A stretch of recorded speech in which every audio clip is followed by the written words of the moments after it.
Hello, welcome back to Forest Focus. As we enter the final 2 hours of the transfer window, Nottingham Forest are making one final push to strengthen their Premier League squad with business still to be done, it seems. Joining to discuss all the ins and outs are, first of all, Pete Blackburn. Pete, I'll start with you because I was going to make extensive notes, a big fancy intro, and then I logged on at 8:40 and there you were, bored and at home and ready to go. So are you excited for this? And I had pants on, crucially, as well, which people won't understand, but I had to put them on. I'm absolutely buzzing. I've been waiting for this for about an hour and a half. Had a little bath, been playing some tunes, really getting myself psyched up. Lewis has assured us it's going to all be kicking off all over the place. So, yeah, absolutely vibing and ready for some action. Pre-match ritual. Very good. Love it. Very good. Mikey Clarke, how are you? Yeah, I'm good. I've been listening to a podcast about Bigfoot in between the transfer deadline day, so just trying to mix it up a bit. But yeah, looking forward to this. Should be good. Good. Don't want to say to that. I'll move on. Lewis McGugan, you're here for 2 hours. How are you in terms of, first of all, how are you? And how do you feel about the last hours of the transfer window as now, I guess, a fan or former player versus being a player? How is it different for you? Yeah, now I can sit back and enjoy the chaos. And what it will kind of entail and what will happen. I'm sure there's always going to be surprises last minute. Sometimes you wake up in the morning because they put the deal sheets in if they can't get it done, and it will get kind of extended period of time, and you wake up in the morning and something crazy has happened, what you wasn't expecting. But I'm sure from a fan perspective, it's exciting, and it's we do want to be involved in the Premier League and trying to get in and shape this squad and bring in better players. So I think from a fan point of view, it's a very exciting time. It is. I think we're doing that, and we'll get into that in the next 2 hours or so. Just before we do, quick thank you to George for becoming a member, and KT, very kind of you. Dan, Simon, and Jason all did it earlier as well, which is great of you.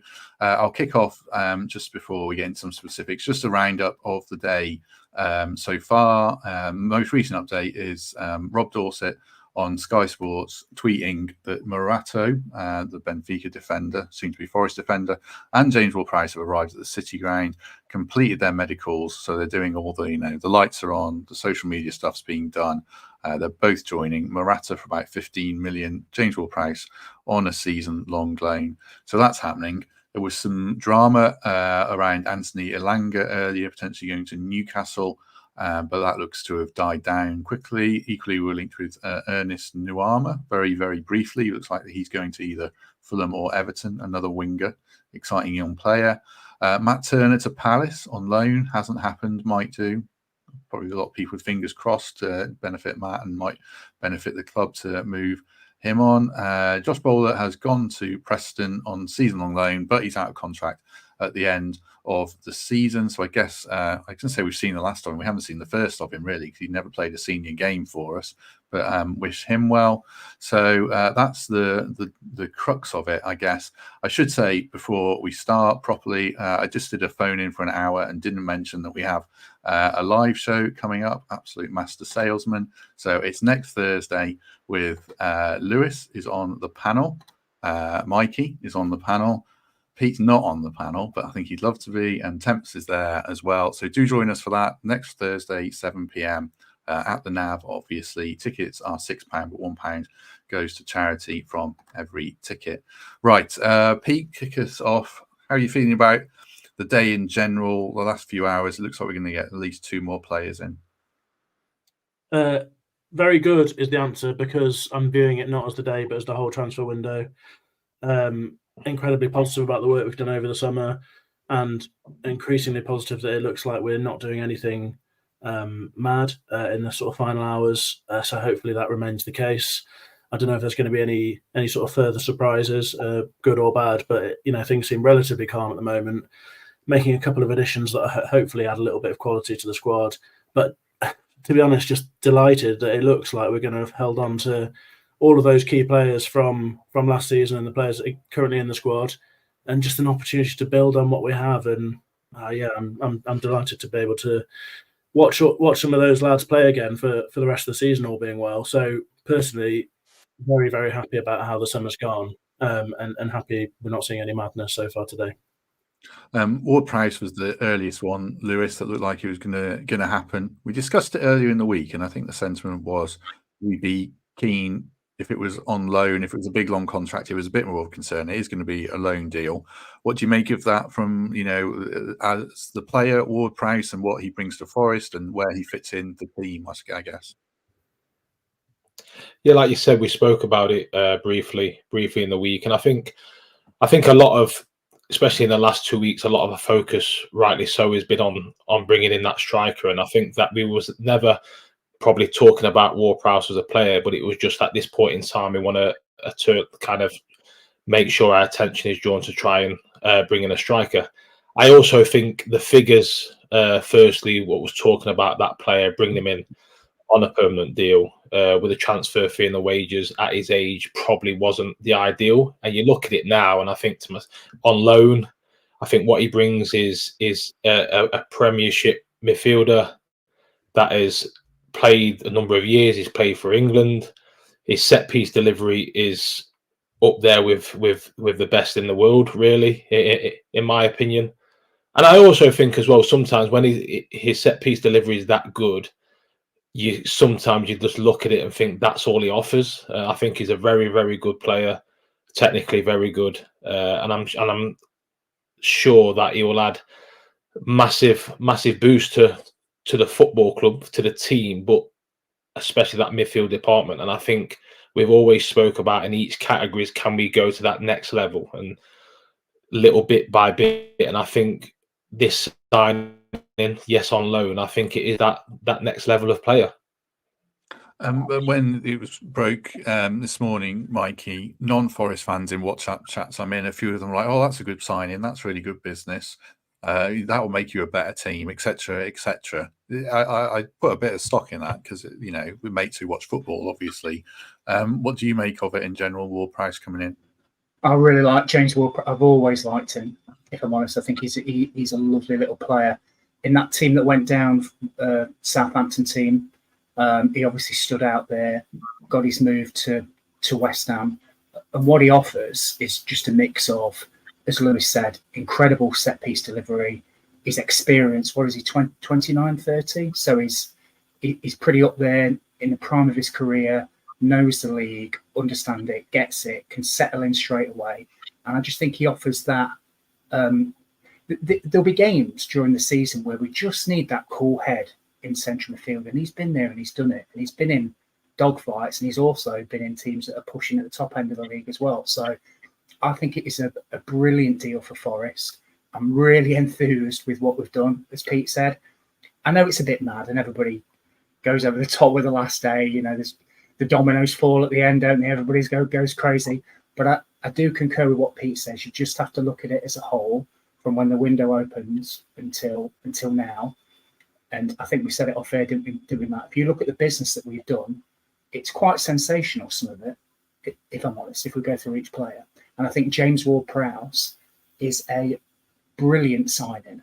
I would have tempered my enthusiasm if it would have been on a longer deal, big money, potentially. But I just think it's a win-win for everyone. He comes here, gets to play football.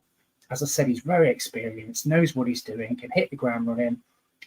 For a bit of a steal, we'll just be paying a loan fee and his wages. So I'm buzzing at it. I've always liked him. Think he's a really good player. Yeah, because we spoke about it in the couple of days ago, Pete, and it was kind of a cursory ask because it was a bit early in the thing. And you were saying around the finances and a long-term deal, but you'd be more on board with a loan. Now you've had a bit more time to think about it and digest it. Are you pretty upbeat around the terms of the deal, or do you have any reservations? No, I'm upbeat about it. As you say, I don't think my opinion's really changed, to be honest. But now seeing him walk into the ground and stuff, obviously that makes it all a little bit more real. It feels like he's very close to being our player, if indeed that paperwork's not already done, albeit subject to approvals or whatever. No, I'm really positive about it. I think that I like a lot about it.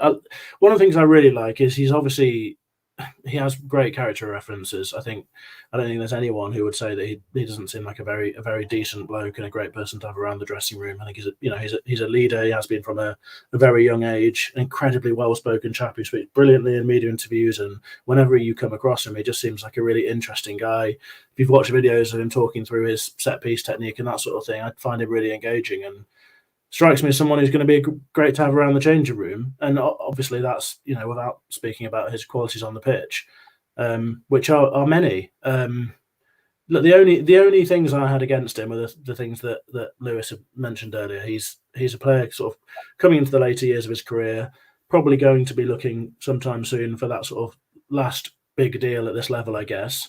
And I didn't really want us to be that club, because I think that we've been there a lot of times over recent years, not just in the Premier League, but in the Championship. We've gone for some of those players, and it does tend to sort of catch up with us and end up leaving us, struggling for PSR or FFP, or sort of chasing our tails a little bit on finance. So that's always my worry. And people will say it's not your job to be worrying about that side of things as a fan, but I guess we all have our own quirks, and for me those things do come into it.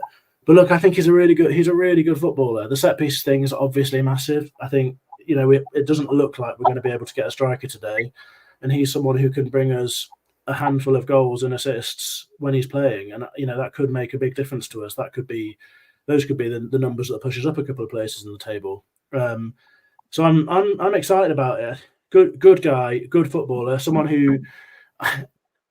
The only sort of very minor concern I have about him in our team, and I wouldn't mind hearing what Lewis thinks about things, really, his sort of place in the team, I guess, is we obviously only have two in those sort of positions often, and we may often be playing against three.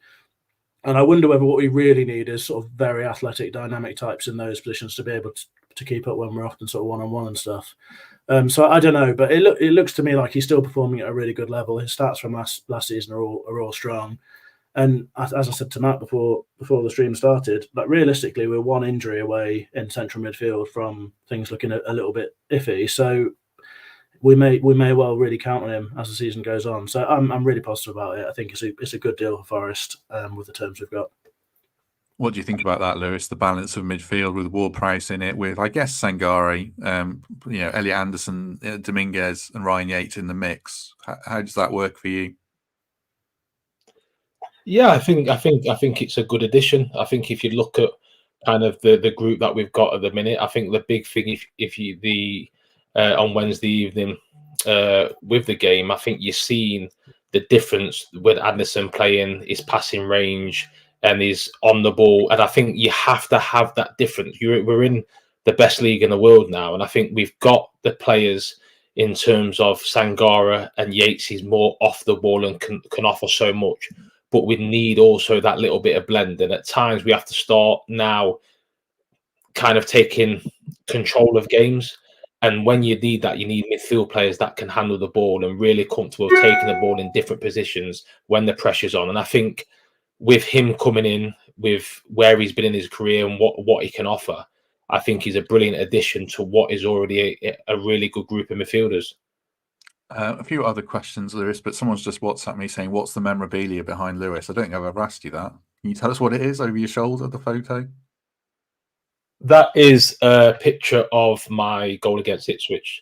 It's a little kind of... Can we talk about that for 45 minutes, please? So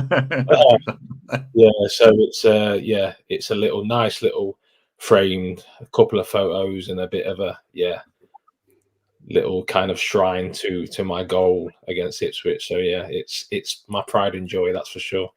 No doubt. I've got one of those in my heart, Lewis. I carry it with me everywhere I go. We will stick with set pieces with another one for you, Lewis. There's a couple of players I imagine are really licking their lips now at the prospect of Ward-Prowse on free kicks. I guess Chris Wood from open play as well would be one. Milenkovic as well feels like he looks a good goal threat. I mean, this could help us in that sense a lot as well. Yeah, completely. I think everyone who watches football, we all know now how important set pieces are and that they can literally decide games one moment.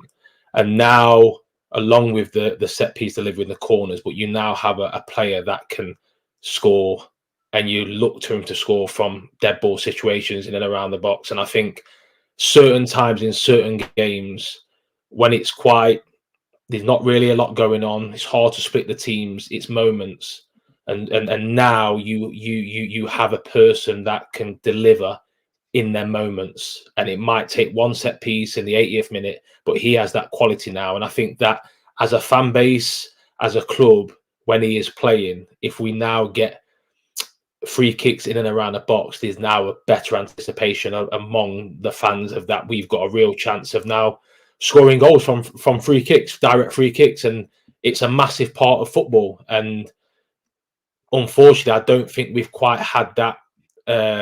We've had that ability and that taking control of them situations, because they do decide games. And now we have a player that has proved over and over again that he has got the capabilities to put balls in the top corner from all different angles and all different distances. So I think it gives us another weapon, and teams now, free kicks and corners, will have a different mindset of not wanting to give them away so cheaply because of the delivery and the quality that's coming in. 625 people, 630 people watching, which is great. Do us a favor and hit like on the stream if you haven't already. It does make a big difference. One other point, Mikey, around the recruitment for Ward-Prowse is we've discussed, like, ideally you want some signings to have Premier League experience, and we haven't had a lot of that through the door this summer. So to get a guy who is 29, 30, there's risks with that if we sign him a long-term contract, but on loan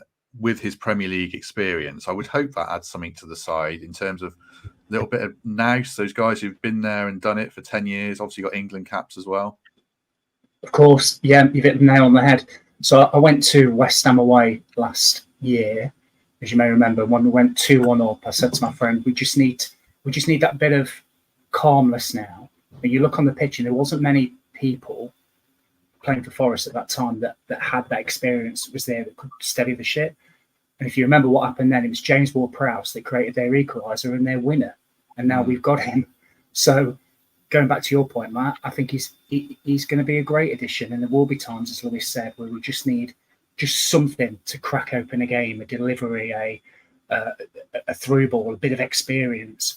And I just think it's a brilliant signing. And going back to the set pieces as well, everybody knows we had a problem, not just in our own box last season, but we were rubbish trying to score one. So how we rectified that? Well, we bought a huge goalkeeper, we bought a centre-back who's the best header in Italy last season. It sounds as if we're going to get another guy. He's 6'4", and we bought the guy who's one of the best set-piece deliveries that we've ever seen in this league. So you can't really accuse the club of not trying to rectify that problem that we had. But, I'll go back to the whole of the transfer window. I think it's been probably the best one I can remember for Forest in terms of the recruitment, and the fact that we've not really let anybody go that is crucial to the makeup of the team. So we've kept, I say this with like 90 minutes left, right? And it's Forest, so anything could happen. But, we've kept Elanga, we've kept Hudson-Odoi, we've kept Gibbs-White, kept Murillo, kept Taiwo. So you've got that core squad that have been together for a while now, and you're interjecting all these new players that are solving the problems that we had last season. So I'm really upbeat, and it is Forest, so anything can happen. But if it shuts at 11 o'clock and this is how we end it, I think I'll probably give us a 10 out of 10 for the transfer window. I'm sorry if you were going to do marks later, but that's mine at this point in time. That's right, you're not here till the end, so yeah, you can do that. Fabrizio Romano saying the medical ongoing. Sky saying it's done. I'm sure it's done. If he's at the City ground, then the medical's done, because I don't think they do the medicals at the City ground. So I'm sure there's nothing to worry about there. Just touch on Elanga briefly, Lewis. The rumor was that Newcastle offered Almiron plus cash, and Forest, lots of media outlets saying, TalkSport's senior football reporter said it was happening. Another, dart missing the entire board for him. Lots of other people saying it's not happening. Forest didn't entertain it. Just thoughts, Lewis, on the keeping Elanga. Was there a price where you'd be tempted to sell, or is it just too late in the window? Yeah, I think if you look at the kind of stories that's been reported, it's a lot of the number would have to be very, very big to kind of part ways at this late stage. I know there was early discussions about maybe a swapping player again. Sometimes football clubs at this stage at time, they maybe lose out on a few other targets and they just try and gamble and prod one. Sometimes they do it to maybe kind of rumble another player that they may be after as well, who's kind of playing a little bit hard ball. So there's a lot of kind of games what goes on in and around on these deadline days. But what I look at that one is that they came in with a sort of an offer that probably they know is going to get rejected, and they haven't, from what I'm aware of, they haven't come back in again. So that kind of maybe tells you, was they really, really serious about doing it, or have they just tried to have a little bit of a gamble, see if the club will buy? But on the transfer window as a whole, like I said, I agree with Pete and Mike a lot of it. But again, I think that if we're honest and we sit here, I think if we don't end up getting a striker, I think we can't say it's been a complete success, because for the last 3-4 weeks, that is the area that we've been crying out for and making sure that we have to get some kind of addition into the football club. I think the other signings are, like say, Ward-Prowse and the central defender, great additions. But again, I don't think, when it's all said and done, if it shuts, I still think the recruitment team, I still think as a fan base, we're still probably a little bit off of having that perfect window, because I think strip everything away, a striker was really, really important, and in my eyes, probably number one priority. I was thinking about this because I knew I was going to ask you, so I'll just give my mark now. My mark was 8.5 if we don't get a striker, because it was probably the big deal, or maybe 9, but it's the hardest deal to do. It was probably the biggest one, but a fantastically successful window, I would say, so far, and no complaints at all. Any thoughts, Pete, on this Elanga situation? There were a few other names floated about: Reece Nelson, Ernest Nuama, who, like I said, looks very exciting. But keeping Elanga the best solution overall? Yeah, I think it's a result, personally. I think mainly just because of the timing of things. I think I would have felt very differently if 2 months ago we were getting a £40 million offer for him and we had time to go down our lists and find some hot shot from South America or whatever it is that we've been doing at the moment. I think that Elanga is a player who has shown great promise for us, has also achieved pretty impressive things. I think it probably says a lot about his potential that we often feel a bit sort of frustrated by him. So, look, I'm really happy he's still here. But like I say, I think most of that is because of the timing of it. And I just, was not really cool with the idea of Newcastle just popping up last minute and leaving us short. We haven't really got anyone who can play a similar role to Elanga, even if it does look like we signed wide players who can perhaps compete and offer us something different off the bench or try and take those spots.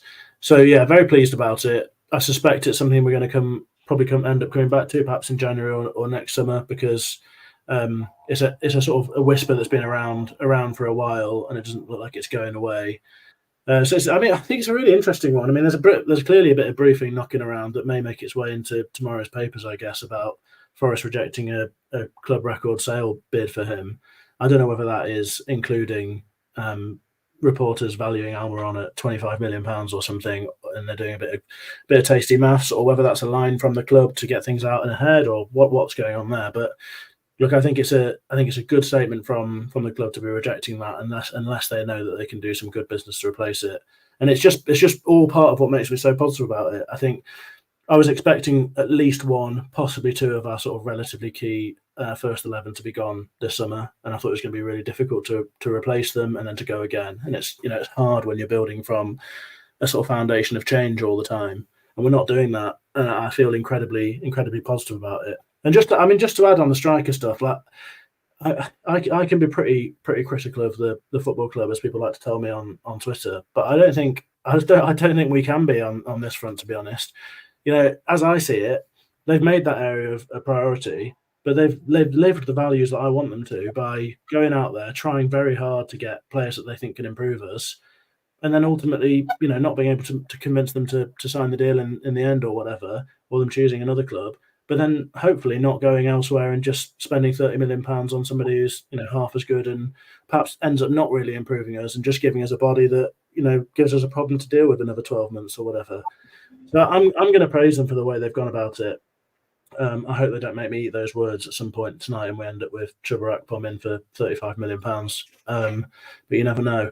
But yeah, look, I think it's been a great window. I'd give it probably 9 out of 10 personally, because I would not have foreseen us keeping all of those key players that we were expecting real big significant interest in. And perhaps some of that hasn't materialised, which helps, but some of it has, I think. But we've kept all of them. We've added a centre half, which I think most of us would have said was, or certainly a lot of us would have said at the very start of the summer, big priority, massive problem area. We need someone big who can really dominate in that area. Done that. Looks impressive. Someone who can really grow into the role and be a leader, I think. We've added, by the looks of Wednesday, talented young players who can compete for places. Elliot Anderson, I think, could be an absolute revelation for us. So I'm trying to be really fair and look back to what I was thinking a few months ago, and I can only really say that the club have done a hell of a job thus far. Not having a striker was a shame. I would have liked it. If we had it, I'd say that's a pretty complete squad, and perhaps you just can't really expect that. I don't know if any club in that sort of bottom 10 has got that. So yeah, I'm pleased. I think they've done really well. What I would say on Pete's point is that on the kind of giving the club benefit of doubt is that when you then enter these kind of last 10 days of the window, and when you kind of your targets or your first 2 targets then seem to go, it's well known and they've rejected. As the days dwindle down, clubs know you're struggling. Clubs know that you're desperate. Clubs know that the first couple of options have not materialised. So they're in the driving seat. And so what I would say is, on one hand, I think that again, maybe we could have done things a little bit earlier, which don't allow us to be kind of dictated to a bit in that market when clubs in the last kind of week or so. But also, I think that again, which is quite nice to see, that they have the club and the recruitment, they have a number, and that's their number on certain players. And if it doesn't kind of work on that basis, they've said no and walked away.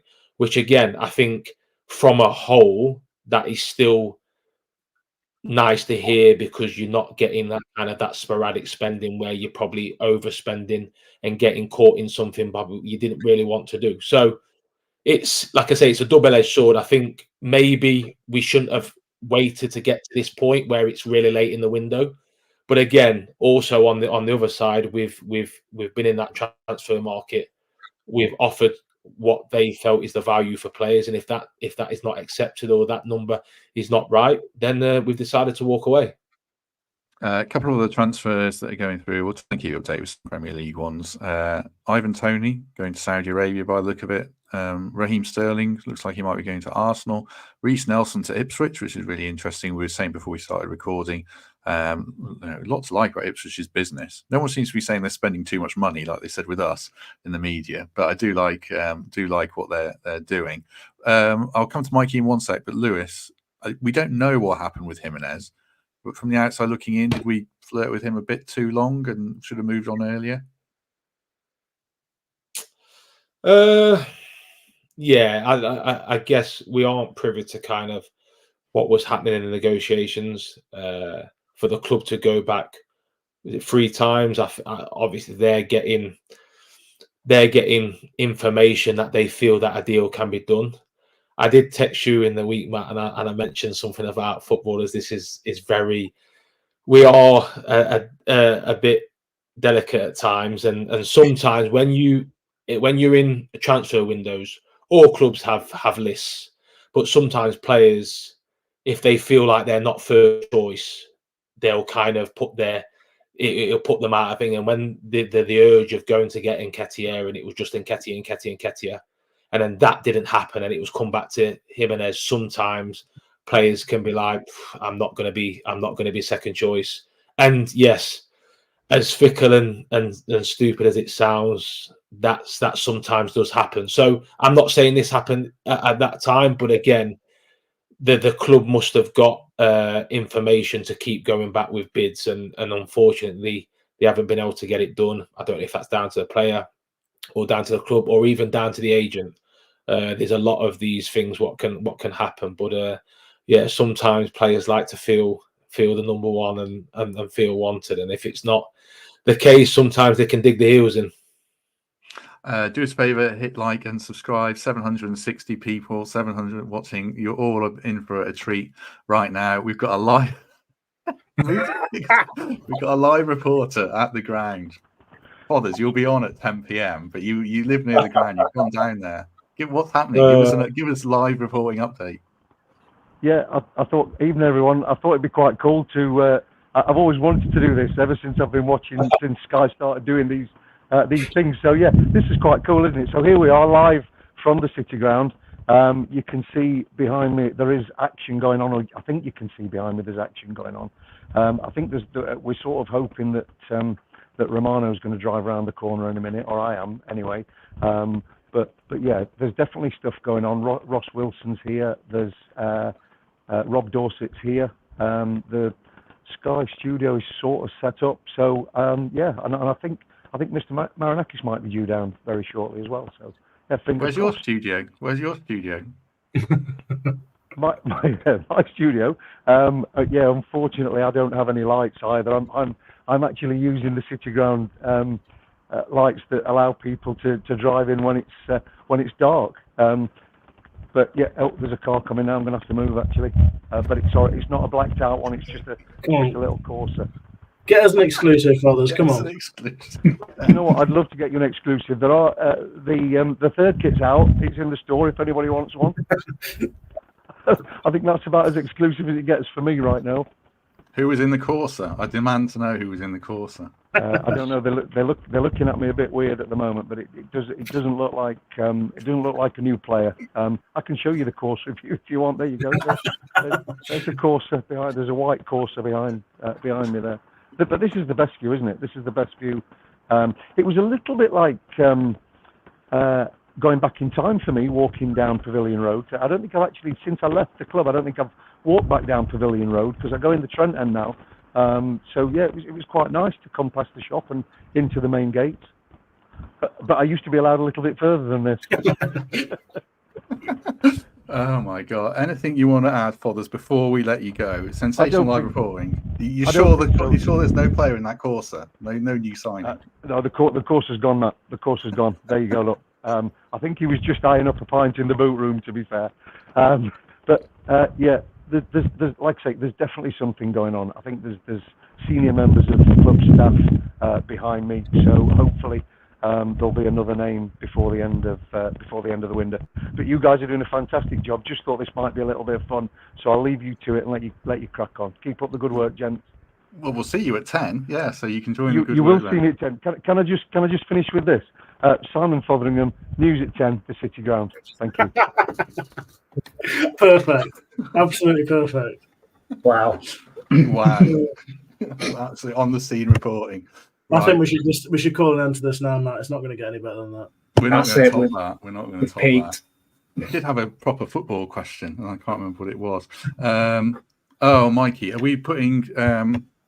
One of the things from Wednesday was that people were saying about selling Elanga in tonight, saying, "Oh, I'll take the money" and all that. Are we putting a lot of emphasis on lads like Jota and Sosa and Miguel just on the basis of seeing them on one game? Now we're really saying these lads are should be starting and all that stuff. Do we need just a little bit of patience around them, maybe? Yeah, I look at it a different way. So in the first season, certainly, potentially a lot of last season, when we had 3, 4, 5 players out, it was really noticeable and we really, really struggled.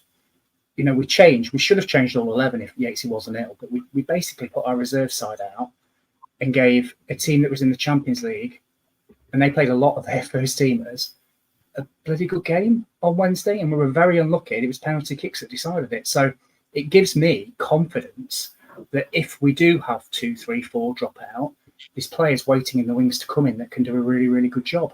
And like I said, they all excelled. They all looked hungry. They were scrapping for the ball. I really like Sosa. I know everybody was talking about Jota, and he rattled around. He had a lovely game, and it was a great goal. But Sosa's delivery and his work rate and his vision, and he was up and down that wing near me, and I kept seeing him looking over his shoulder. His awareness was excellent as well. So I think what will happen on Saturday, I don't want to do the preview tomorrow, is they'll probably revert to the team, or pretty much the team that beat Southampton, because why change a winning team in the Premier League? It's not very often we get an away win. But after 60 minutes, 70 minutes, or whatever, if we want to make a change, it's less of an unknown now, isn't it? Because we almost know what they can do. And they're coming off a really good performance on Wednesday. So I'd have no hesitation in chucking on a Jota or a Sosa or Moreira or somebody like that. And it kind of goes back to my original point as well. There's no point as panicking. I know we didn't get a striker, or it doesn't look like we're going to get one. But there's no point just wasting money and getting somebody in for the sake of it, because the lads we've got in other positions, if you think about it, we've pretty much got two for pretty much every position now. They came in and did a great job. And I know it's only one game, but the proof is there in the pudding, and that's what they should be judged on until they perform otherwise. So I flip it the other way, Matt. I don't look at it like, oh, these untested lads. I'm like, they are hungry, and they want to put on that red shirt, and they want to show us what they're all about. And do you know what? Nuno's got some weapons on that bench tomorrow, so I'm really looking forward to it. I think we can turn Wolves over, and what start to the season that will be. 7 points from 9 if we do that. So I think everybody should be upbeat and confident and enthused about what we've seen at the start of this season. Ever since the season ended at Burnley, I think our business, our recruitment, the way we've set up attack games, our pre-season was half decent. It's just all looking very positive. So yeah, I'm still in that very positive mindset. And the lads did themselves proud on Wednesday. I wanted to say that. It's not often I say that after a defeat, but I saw enough to know that you can trust them in a Premier League match, or certainly the vast majority of them, from what I've seen. 800 people watching. The numbers have gone up since Fothers was on air, which is sensational. Didn't drive the numbers down. So do us a favour and hit like. That would be great. And I'll do say a quick word for the nav as well while we are here. If I can find the video. Right, last time you'll see this one, because it's Forest v Wolves tomorrow, which means it's Oasis isn't tomorrow. So if you get your tickets for proper Oasis, you can go see Oasis isn't for free straight after the game, pretty much after the final whistle at the nav. I'm sure it'll be packed out, and I'm sure we'll be celebrating a win. Right, let's talk a little bit about Morato then. Not a player we know a huge amount, Pete. I'll put up his stats, and I love putting up these wagon wheels that WT Analysis does, because they normally look absolutely amazing. And this one doesn't look as amazing. His defensive stats, shots blocked in the 4th worst percentile. Aerial duels won, the 14th worst. Defensive duels won half. We're good on successful dribbles. He's obviously good on the ball. I don't think this graphic tells the whole picture, if they ever do, obviously, because he's been linked with Spurs and Fulham for a long time. He's young, and he's been playing in Benfica's first team, can play centre-back, can play left-back. Like I say, good ball-playing footballer, sort of a Murillo-esque type defender, left-footed. Are we planning ahead for Murillo's eventual exit here with him and Carmo, or do you wonder if he's been brought in to be a bit more prominent than that straight away, given it's a £15 million fee? Is that for me? Sorry, I missed the. Yes, Pete. Sorry. Yeah. Is it? It's been a while since I've thrown just an I don't know at you. Is that all right? Can we do that now? I haven't got a clue, to be honest. Don't know anything about him. The extent of my knowledge about this chap is finding out about it today, asking in a WhatsApp group of people whose judgment I trust, looking his profile up on FBref, going on Who Scored, and watching a highlights reel of him, which seemed to include a few youth matches and him scoring penalties, which I don't really think helps us a great deal. I mean, slightly unusually, the stats that I'd got from his FBref profile looked a lot more promising than that. But I think, am I right saying, does that say that says against other? That's in Portugal, isn't it? Only those rankings. Yeah, the Portuguese centre backs last season only. One other point to make as well. I think he played a lot. He played left back a lot last season, So that would temper it as well. Should have thought of that. So that's interesting. I guess that could impact quite a few of those stats. I mean, on FBref, he sort of looks like he's got the profile of a sort of fairly impressive, progressive centre half. I think those are stats that are measured again in the next 14 competitions. So people who are much more familiar with that sort of stuff, I guess maybe Danscape and others in the comments will be able to give you a better sense of that, I suppose. But I mean, from what I can gather, he looks like a player of potential. He's obviously in that sort of Murillo mould in that he can progress the ball from the back, which is a nice skill to have, particularly at the sort of top level. And not only that, but he's massive, which I suppose helps. And that's the sort of one concern that people tend to have over Murillo. We've obviously got two left-footed centre halves at the club now, as you mentioned, sort of waiting to go should Murillo need to move on next summer. So I guess there's a that there may well be succession planning, and if that's the case, then I can only really applaud that. But I haven't got a clue whether he's going to be someone who can push for a place in the team, or whether he's just back up, or whether we just won't ever see him. Just haven't seen enough of him playing any football beyond YouTube highlights. But I think it's good that the club are looking broadly for these sorts of players, and if we're seeing succession planning, then I think that's exactly where we need to be. What do you think about signing another centre back, Lewis? And we've got obviously we've got the two main lads. We've got Bolly and Omar Bamadelli and Zach Abbott. Do you like signing one more? Maybe, I don't know. It might be a bit late for Omar Bamadelli or Abbott to go out on loan, but bringing in another centre half, is that good business for you or not? Yeah, I think time will tell in terms of if especially young. If the young boy goes out on loan, like I said, he played the other night. I thought he was fantastic. I thought it was a credit to himself and credit to the club.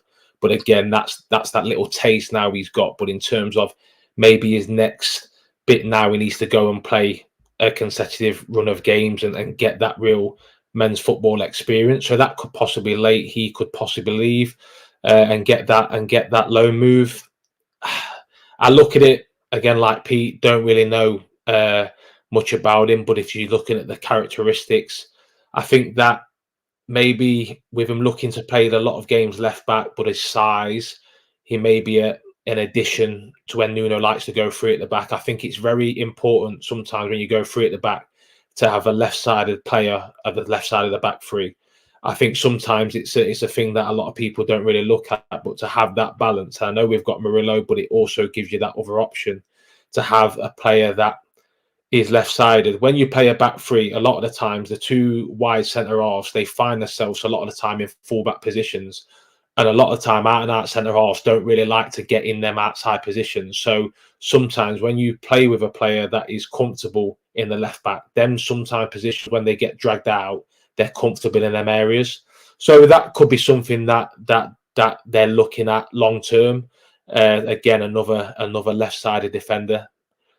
As we spoke about Murillo before, there's not a lot of them about. And so I think to have two in your squad for the balance along that defensive line is very good. So time will tell in terms of his role. It might be looking more long-term than now. But again, I think it's a good characteristic to have in the squad. There's some Twitter chat with people saying a plane is landing at East Midlands Airport from Aalborg in Denmark, and it's got Conrad Harder on it, apparently Danish striker who was linked with Brighton, linked with us earlier today. Very interesting. I was saying we said this before, that we were saying to Greg that we'll sign a 19-year-old striker for 25 million. Yeah, we'll see what it has. I'll say Forest Fan TV tweeted it out, so if they're right, then fair play to them. And lots of people on Twitter now latching on to it. So 19 years old, 5'11", linked with Brighton, about 20 million quid, plays for Nordjylland. I don't know how you say that at all. So there you go. On the fly, Mikey. I'm going to go and get a phone charge because I thought I got one. Talk to us about signing this striker who we know nothing about at the last minute. What a question to leave me with. Thank you very much. I'm not surprised that we're bringing somebody in if that's the case. I've got to say, though, he's got to be quick because he's an hour and a quarter. And if he's only just landing, I know what the traffic's like around there. If he needs to get there and do a medical and sign on. Probably doing a medical on the plane. Hey, do you know it might be what? Tap his knees. Tap That'll be his- all right. Yeah, exactly. I thought we'd be more likely to sign, and you're going to hate this, Pete. Somebody like on a free, like Martial or somebody like that. You know, in a couple of days' time when it all comes. I know. Don't say it. Don't manifest that. Sorry, but I don't know. You got to trust them. And go back to this Brazilian lad as well, Lewis. I'm so glad you made that point, mate, because I was thinking the same. I was watching him on Wednesday, and I just get the feeling that he really wants to play a back three, and I just think having that left-hand side centre back that can go out to that side and look comfortable, because you saw Bolly do it on the other side. It kind of makes sense to me. And there's going to be games where we're going to start with a 3. We've got Liverpool in a couple of weeks. We'll probably start with a 10 at the back there, let's be honest. So you're going to need a wealth of defenders, and 2 for every position. You're going to need 5 or 6 if you're going to play a 3. So it kind of makes sense. And let's be honest as well, Murillo could be gone in 4 or 5 months. He could go in January. He could. And if that's the case, we've got Carmo, haven't we? That's on loan at Olympiacos, and we're obviously getting this lad in. So it might not disrupt the rhythm that much if he has 3 or 4 months to get used to it, to train with the squad, to maybe odd appearance, and then maybe slip in if they do sell Murillo in January, if they do it. If they don't, he'll probably move end of the season, and therefore he's had a chance to step in. So back to the striker, Steve. Yeah, come on. Anyway, that was my point. See if he notices when he puts his headphones in. Yeah, so that's my point, Matt. What do you think? Yeah, exactly. It was the best point you made in this show in 4 years. Well done. I'm only joking. I think it wouldn't surprise me if Forest go for him. Young lad, you've got to trust the recruitment. But like I was saying to these guys, I'd be surprised if we really want a third striker. We'll probably go for somebody on a free, like a Martial or somebody like that. Is what I thought might happen. But who knows? It's always a plane landing at East Midlands Airport, isn't it, on deadline day? It happens every year. We'll see. It's interesting. It's interesting. What's your take, Lewis? We'll go back to that at the strike up if it develops. What about Taiwo? You were at the game the other night. Lots of discussion around him. Where are you at with Taiwo, with his long-term future? I feel for him a little bit, if I'm honest. I just look at him and I just don't think he's recovered. And I know we've spoke a lot about. I've said about maybe he had a lot of niggles, maybe came back a bit too early, but let his body kind of reset, let him have a summer, let him have a good pre-season, and maybe have a different reaction. But I don't quite see it, and I think a lot of fans probably are in that same boat. Is that I think he's been terrific for us, and he looks like a great lad. Looks like a great lad to be around. Really upbeat. But I just look at him now, and I just think that he's not quite at the levels that he was last season at times before the first injury. So yes, okay, the unfortunate of the penalty, that doesn't help any situation. It doesn't help his confidence. It doesn't help that. So yeah, it's a tough one really, because I think we all want him to succeed. We all are really thankful the kind of impact he had when he came to the football club and what he did, especially in that first season. But I just look at him now, and I just, for whatever reason, I just don't quite think he's recovered. And if you look at the selection over time, I think Nuno kind of shows that maybe that same opinion in his selection. Chris Wood seems to be the number one choice most of the time. So yeah, I think he's going to stay at the football club, and hopefully he can get himself going. It always helps getting a little bit as a striker, getting a goal and getting a goal as early as possible. That might help his confidence. But yeah, a bit like I look at him and if anything, I feel a little bit sorry for him, because I just don't, for whatever reason, I just don't think he's recovered quite back to what he was. Conrad Harder, I'll come back to Taiwo in a minute. Conrad Harder, 19 years old, played 30 games for Nordjylland. That's how I'm saying it. 7 goals. He's a Denmark under-19 international. Last season in the Danish Super League, started 5 games, came on in 11, so 17 in total, or 16 in total, sorry, and scored twice. So, I mean, what can you read from those things? It sounds like he's raw and probably more of a talent and coming in more as the, I don't know, sounds like he'd be more of the third choice striker. I'd be interested to see how that develops. What do you do with Taiwo then, Lewis? Just keep playing him and giving him minutes and see what you want to see from him? Yeah, I think when we look at as a squad as a whole, and even more as a striker, you're gonna go up and down. You're gonna go out of form. That happens. That happens at all levels. And sometimes your confidence is going to be a little bit low. But again, I think that when you look at him, he's still doing the basics, which is important. He's still trying to do his best for the team. He's still trying to hold the ball up. He's still trying to run in the channels. So he's still doing them basic things. And sometimes in that, them doing them basics, doing the kind of simple things well, hopefully it runs out and you get a little bit of luck on the way and he can get a goal and that might kickstart him. But again, we've got to look now, if that's the two that we're going to go with, we need them both to be ready to go and we need them both full of confidence. So it's a point of now, how do we get him feeling as good as possible? How do we get him through games? Or is it a case of, right, maybe we'll just use him as an impact and then last half an hour? Can he kind of change his mindset of that, of just, can I be ready to go and give my everything for the half an hour kind of change? That sometimes happens. I know every player wants to play 90 minutes week in, week out, but sometimes you have to look at a squad and think, right, at this point in time, what can I offer the best for the team? And if that's maybe a half an hour spurt, is better than maybe an average 60, 70 minutes. I'm sure the manager's staff will look at it that way. But I think first and foremost, as we're looking, Chris Wood is the number one striker, and it's now down to the manager and the staff and to be fair, the big man himself, to get himself firing and to get himself back among the goals. Mikey, do weigh in on that, and I got distracted. We'll just going back to the centre halves. So comment on Taiwo if you want, and also Morato coming in. Would you loan out? It's probably might be too late now. We've got an hour. Would you want Omobamidele to go out and get games and Abbott? Certainly Abbott. I'm surprised he hasn't, or certainly one of them. Because if you think that he's coming in, the big lad, you got Milenkovic, you got Willy Bolly, Murillo. I don't know. If we're going to play 4 at home and 3 against some of the big boys, I struggle to see where Abbott and Omobamidele are going to get minutes. If I'm honest, we're already out of the Carabao Cup, whatever it is now, League Cup. We're already out of there, so there's an opportunity for them not to play. So it wouldn't surprise me if one of them or both of them gets a loan move, but if not, then we're certainly stacked for that area now, and there's no excuse for us not to play a back three if that's the case, and Nuno just want to.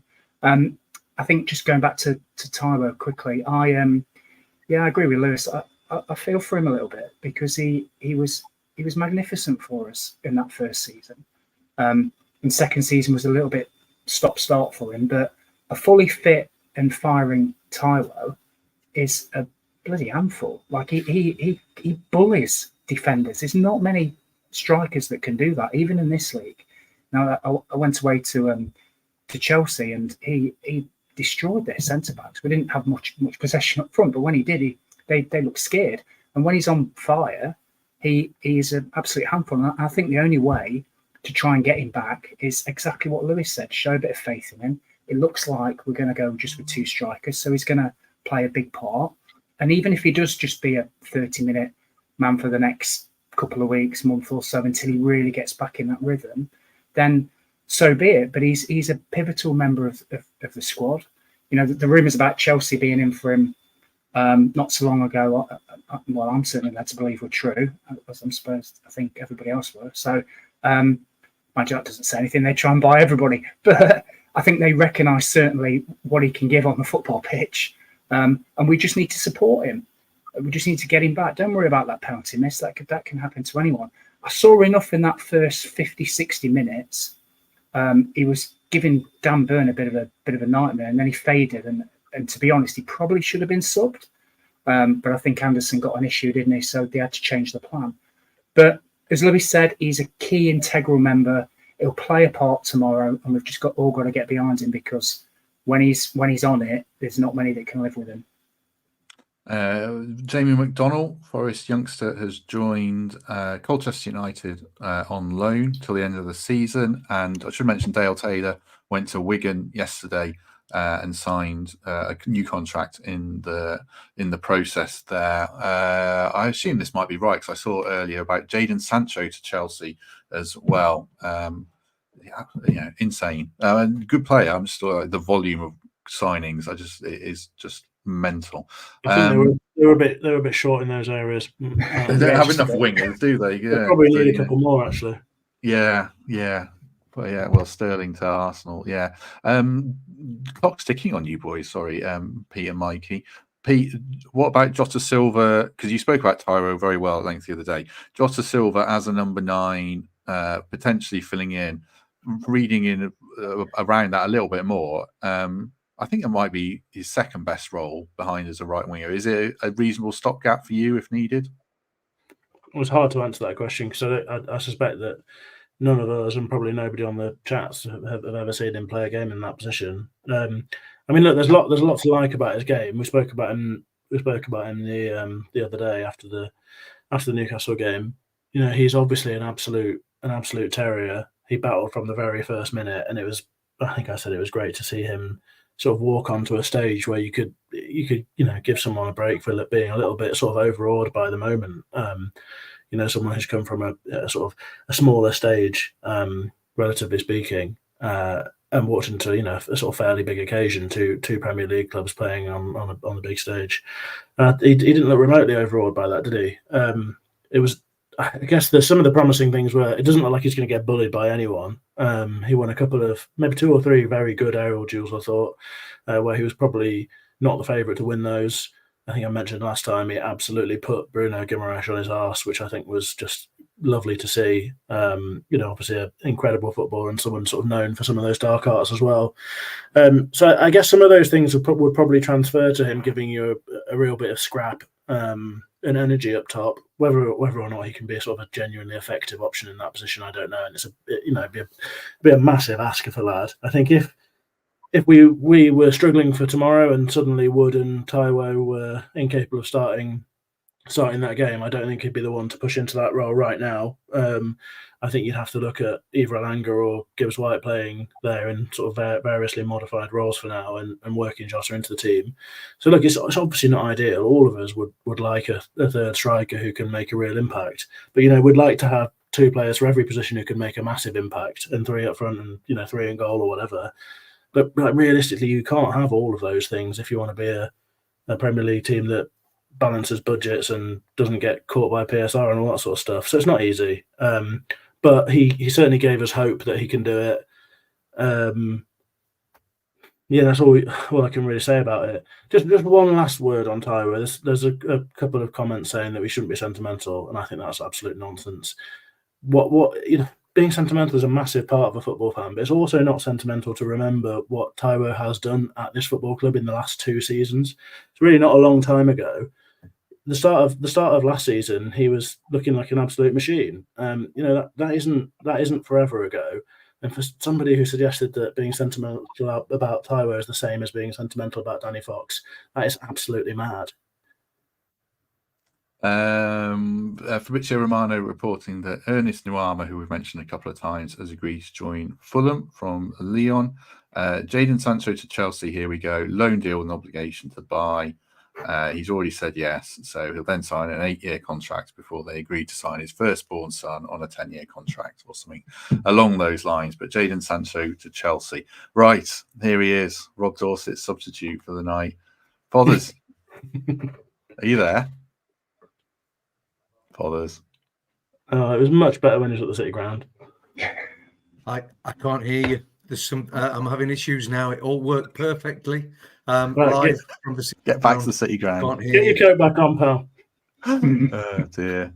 Right. You probably need to adjust your settings. Don't worry. I might just leave him there floundering for a few minutes. But yeah. Right. I will probably go back to our notes of other players that we need to talk about. I don't think this has happened yet, Lewis. Matt Turner to Palace. Let's assume it happens. That feels like a good move for all parties, doesn't it? Yeah, exactly that. It's I think again we've spoke enough over this period about goalkeepers and the situations and having so many.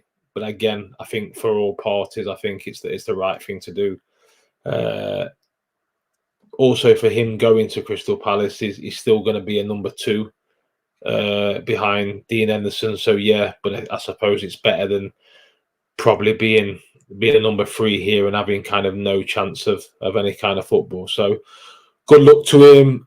Like I said, I think it was a tough period, but again, hopefully he goes there, gets a little bit more confidence, gets some game time, and can do well. Father's update. Mrs. Fathers has been furiously trying to fix this microphone, I can see. So I'm just going to chance my arm and add him back in. Fathers, Hello. can you hear us? Hello, sorry about that. Yeah, it was going no. well, wasn't it, with the live reporting up until that moment when I tried to join you. Never mind, me now. Good to have you with us. How are you? I'll wait till Temps comes in before I boot the other lads out. How are you feeling about today? How it's going? How did you enjoy your live reporting experience? Well, first of all, I think today's been brilliant. I mean, we all want a striker, and we know that, and that's not happened yet. So I don't think, hopefully, but we've still got Taiwo. I've just been listening to you talking about Taiwo. You know, when he scored his 7 in 9 games, nobody was complaining. We know he's got it. We know he can do it. And Chris Wood was in double figures last season. So you know, let's not. And now we've got one of the best dead ball strikers in the Premier League. Then putting the ball into Woody and Taiwo, then we might be all right. As for the live reporting, absolutely loved it. I would have. I wish I could have had the full setup with the floodlights on me, and rather than just the street lights. But hey, you know, you've got to start somewhere. And the guys in the Corsa were definitely just heading to the boot room for a pint, I think, sadly. Yeah. Although I'm not sure we want a striker who drives a Corsa, do we? Let's be honest. But... Well, you've earned your money there, certainly. Another Chelsea one. Victor Osimhen is not joining Chelsea, staying at Napoli. Side tangent question, Lewis. What do you make of Ivan Toney going to Saudi? The best years of his career, a lot of money. I'm putting you on the spot here, but what would Lewis McGugan have done if the Saudis came calling, I guess? Great question. No, I feel with Tony. I think that with this time, probably a year ago, I think he had quite a lot of teams interested. A lot of them top 6 teams. There's probably 3 or 4 options. I think over time, obviously it's banned, but over that time, them opportunities have kind of shortened and evaporated. So I think the way he looks at it, I think his contract's coming up. Brentford have to make that stance of they have to try and get something for him. And I think if that offer is on the table, I don't think you can turn that down. And I'm sure that he would have wanted to play for one of the top 6 clubs and try that Champions League and go to that next level. But I think when a football club is putting them kind of offers and that money in front of you, I think it's really hard as a human being when you're first and foremost you've got to look after yourself and your family. I think it's very hard to turn that down. So I think coming to the end of it, I don't really think he had a lot more options than that. It was either maybe stay at Brentford and go on a free, or this move now to Saudi, and it looks like he's took it. And listen, fair play to him. I wish him all the best, and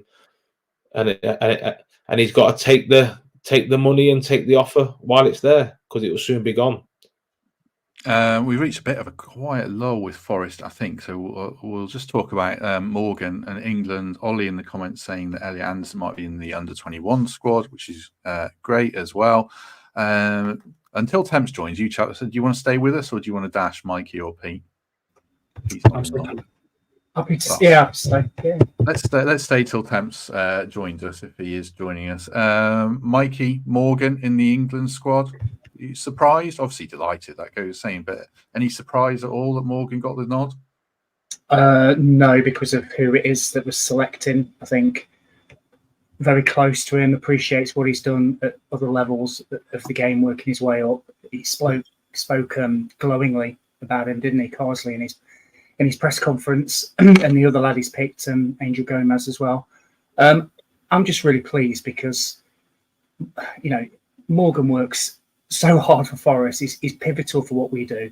And it's just such a big moment for the football club. I think was it 1997, the last call-up we had? Was it Stuart Pearce? I know we had Steve Stone in 96. Was it Pearce? So you talk, that's a whole generation of people that haven't seen anybody in Nottingham Forest potentially play for England. And we've got 2 friendlies coming up. So you hope he's going to get on the pitch. So I'm buzzing for him. I'm delighted for the football club, delighted for all the fans. Hopefully a lot of Forest fans that don't really connect with England. I know there's still a few people that don't, but seeing one of our own put on an England shirt might sway them a little bit. And hopefully it sets almost like the ground rules or, of what's to come, because people that come here can no longer use the excuse, we'll never play for England when we play for Forest. Because I think, didn't we take like 4 or 5 Palace lads to the World Cup? So yeah, it's not, 3 or 4, yeah. It's not, and now Forest have broken into it. So Forest all of a sudden become a more attractive club because, yes, we've got internationals playing for us from all over the world, but we haven't had any England ones for like 30 years. And now we do. So, yeah, I just hope he gets on the pitch. I hope he shows the whole country what he's all about. The Morgan that we see week in, week out. And I think it's also sticks a lot on his price tag, by the way, if he gets an England cap. Let's not forget that.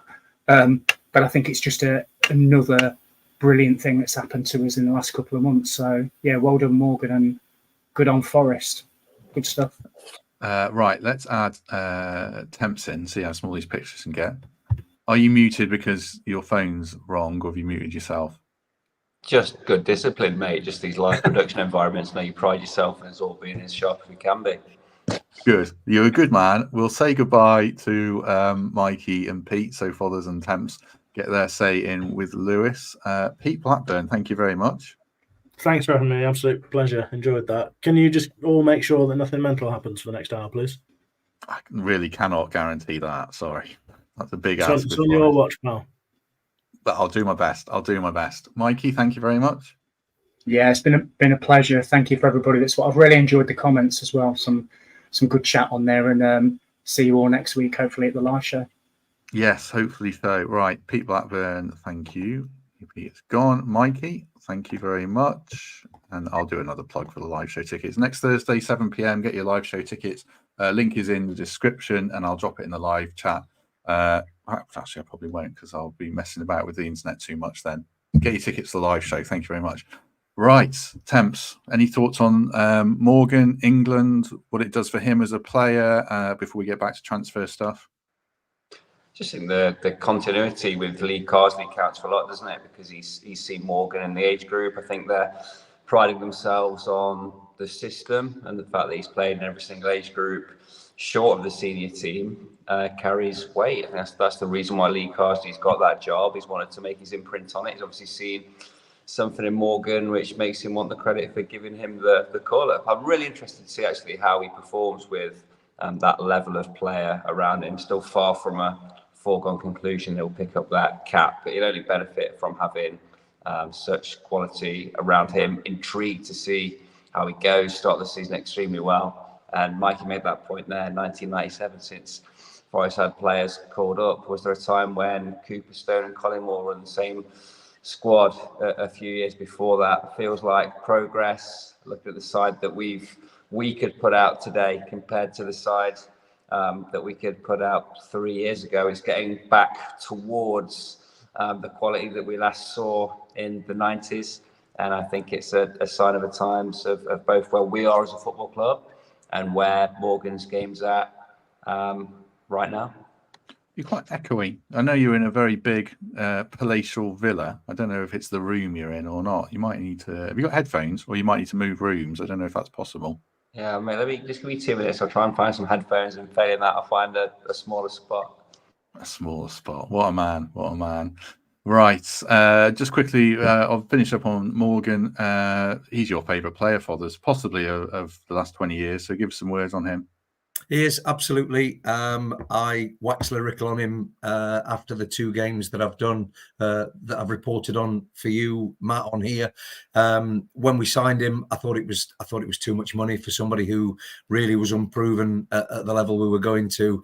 But I think if you look at 95% of the goals that we score is involved somewhere, and he should be in the role that he's playing. But even when he doesn't play that pass through and doesn't get the assist, he's running into spaces, he's taking defenders with him, he's just involved, and he never stops running. And this is fully deserved. And like Temps just said there, I can't wait to see him playing with the players that he'll have around him. You know, if he's got Palmer and Foden and Kane and those guys all playing with him, there's only one way he's going for me. What about goals in his game, Lewis, and how this might elevate him? I mean, he's got 1 so far. Actually, James Ward-Prowse on free kicks, crossing them to Morgan, who's a threat in the box, doesn't hurt either. What would you hope to see from Morgan for the remainder of the season now, off the back of this call-up?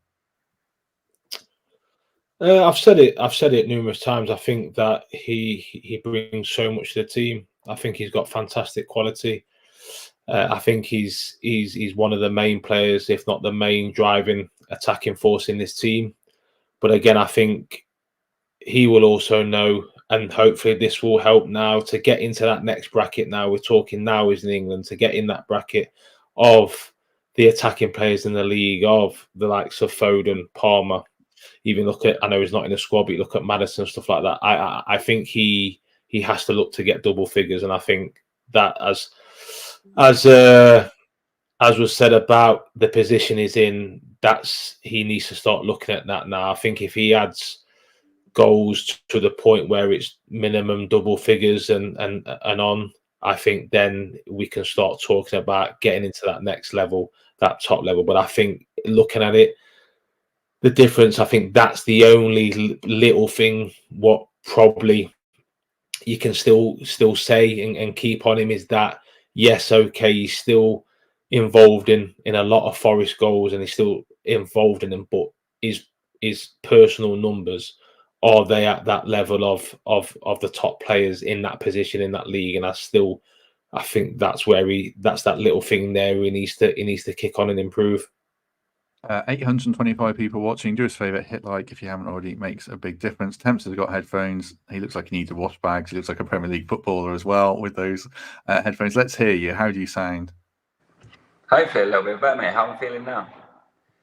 Still echoey. We'll stick with you. Don't worry. We'll stick with you. I'm not going to boot you out or anything. Don't worry about it. Luton Town have lost tonight. Just wanted to add that in as our favourite club. They've lost again to QPR at home. Going back to strikers, Temps, looks like we're not signing one. Maybe we are. There was some talk of a Danish kid. We'll see how that develops. If we don't, let's assume we don't. How are you feeling about that situation? Are you confident we've got enough? Does it terrify you? I suppose one reference point would be Man City aren't getting any cover for Haaland. They'll take that gamble. Are you comfortable with us taking that gamble? I trust Chris Wood. I just think we're so far away from where we were when he first signed, when he was struggling for form, we were struggling to play with him. It looked like he was going to be absolute second fiddle to Taiwo. He's first pick on merit. He's finding ways to score goals, and we're getting the best out of him. So not as half as panicked now as I would have been. And I think this is a really un-Forest thing to say in recent time, given that we have, by and large, had successful windows and we have moved the team on so significantly from where we were 3 years ago. But sometimes the best signing is the one that you don't make. And I just think, having worked the way down a list from Jimenez to Nketiah to some of the names that we've been linked with in the last 48 hours, I think it's good discipline and good control not to go out there and sign Plan D. So I'm backing the decision now not to sign a striker. I can see it's not for the lack of trying. Would have celebrated either of those first two. But as I start to see guys who've scored 5 goals in 30 for Egypt, or players of that kind of ilk, I think I'm more than happy that we haven't signed. I think we could go again in January. I think that the finances have allowed us to keep the crown jewels. And I wouldn't have been particularly enamoured if we'd have ended up parting with significant cash to sign a guy who was 4th or 5th on our list. So happy with what we've got. We knuckle down and keep feeding Chris Wood and Tyler. I just played around with Temps' mic at the end there. I think it fixed it. So I'll throw another question to him. He might have to shuffle around his foreign palace if not, but I think he was all right at the end there. It's all gone a bit quiet on the Forest front. We're waiting for Ward-Prowse to be announced and Morato, the Benfica defender. Ward-Prowse, Fothers, thoughts on that one? Yeah, I think it's a great signing. Temps said on the podcast a few weeks ago when we were talking about possibly getting Ramsdale that we don't need a goalkeeper, but actually if we get a Ramsdale, then you're improving what you've got. And I think Ward-Prowse is proven. A lot of people would have had him in their dream team this time last year. I know I did. Because he's quality and he's going to create your chances, and that's what we need, isn't it? And like I said a few minutes ago, if he's putting the balls in and Chris Wood's getting on the end of them, then we don't need another striker because Woody will do that. We saw him do it last year. I was talking to Joe Worrell halfway through last season when Woody came on and scored, and Wazza just said that's what he does day in, day out in training. So they know, the players know, they trust him. They know he'll score goals. So get Ward-Prowse on the ball, on the dead balls, on the corners, putting the ball in. Woody will stick it in the net, I think. Is that an area where we think we're weak in that area? Not set pieces, Lewis, chance creation. Like if you see the Southampton game, we got in so many good positions, we didn't create that many clear-cut chances. Probably the same against Bournemouth. Is that an area where you look at this and think, actually, maybe this is what Forest are targeting, just more open play creation as well with Ward-Prowse on the pitch? Because he can pass the ball well. Yeah, definitely. But I think, again, if we along with our points, what we just spoke about Morgan, I think as a front four, more so the two wing, I think that's where we are. That's where we have been as a team, haven't we? We've got a lot of good players, really young players, but are finding their feet. They're getting their games, and they're getting as more and more games are happening, they're getting more confident and producing better. But they still probably haven't got that end product. Hence why we've got them, and we've got them for good deals, and we've got them into the football club where we are. And I think that's where we have to look at as a team. We have to evolve and grow together. And I think them players in them positions will understand that the pressures will become more. They have to start now finishing that end product. We're getting in great areas, but at that point, we can't just keep getting in great areas. We've got to now start finishing teams off. We've got to now start scoring goals. So I think as a team, collectively, I think that's where we are and that's where we've been. And I think we have to grow as a group, especially that kind of attacking front line, is that we're showing really good glimpses and really good games, but can we start putting them games together? Can we start going 6, 7, 8 games consecutive top performances, putting chances away? And I think that will be the test now for the whole squad. I'm sure the manager will now putting that onus on them, especially them attacking players. How can we take that really good play, getting nearly there, to now being a really efficient Premier League team and taking them chances and finishing teams off? Manny Norcat, who plays for our under-21s, has joined Cheltenham on loan till January, and Billy Gilmore, back in the Premier League, has signed for Napoli for 12 million. I think that's a bargain. He's a good player. And because they've also signed Scott McTominay for a lot more money. So they're investing in the Scottish market over in Naples. Quickly on the Wolves game, Temps, I feel like it's quite a big game in a way, because our mindset is so positive at the moment. If things go wrong in that game, it does hit a bit of a reset. But equally, if we win and we have 7 points going into the international break and then Liverpool up next, it kind of tees us up for a really intriguing, hopefully good season. How are you feeling about this game tomorrow? Oh, I can't hear you now. What have you been doing? I'm done all together now, mate. I know. I know. I'm There back. you are. I'm off the earphone, so if that's terrible. I'm really upbeat. I think that the fixtures dealt our way were such that we had to make hay in this initial run of 3. We've done ourselves justice to this point. Far better team than Southampton. I think on paper we can be a far better team than Wolves. So yeah, upbeat. I like you said. I feel like we're in a great spot. I like the Nuno, the history he has with Wolves and the narrative with that. They're pretty downbeat, having lost their 2 best players in this window, and every reason to be confident. So yeah, absolutely backing us to win at home and make it 7 from 9. Would you start any of the players, Fothers, from Wednesday? We've made 11 changes. Are any of those in your team for tomorrow?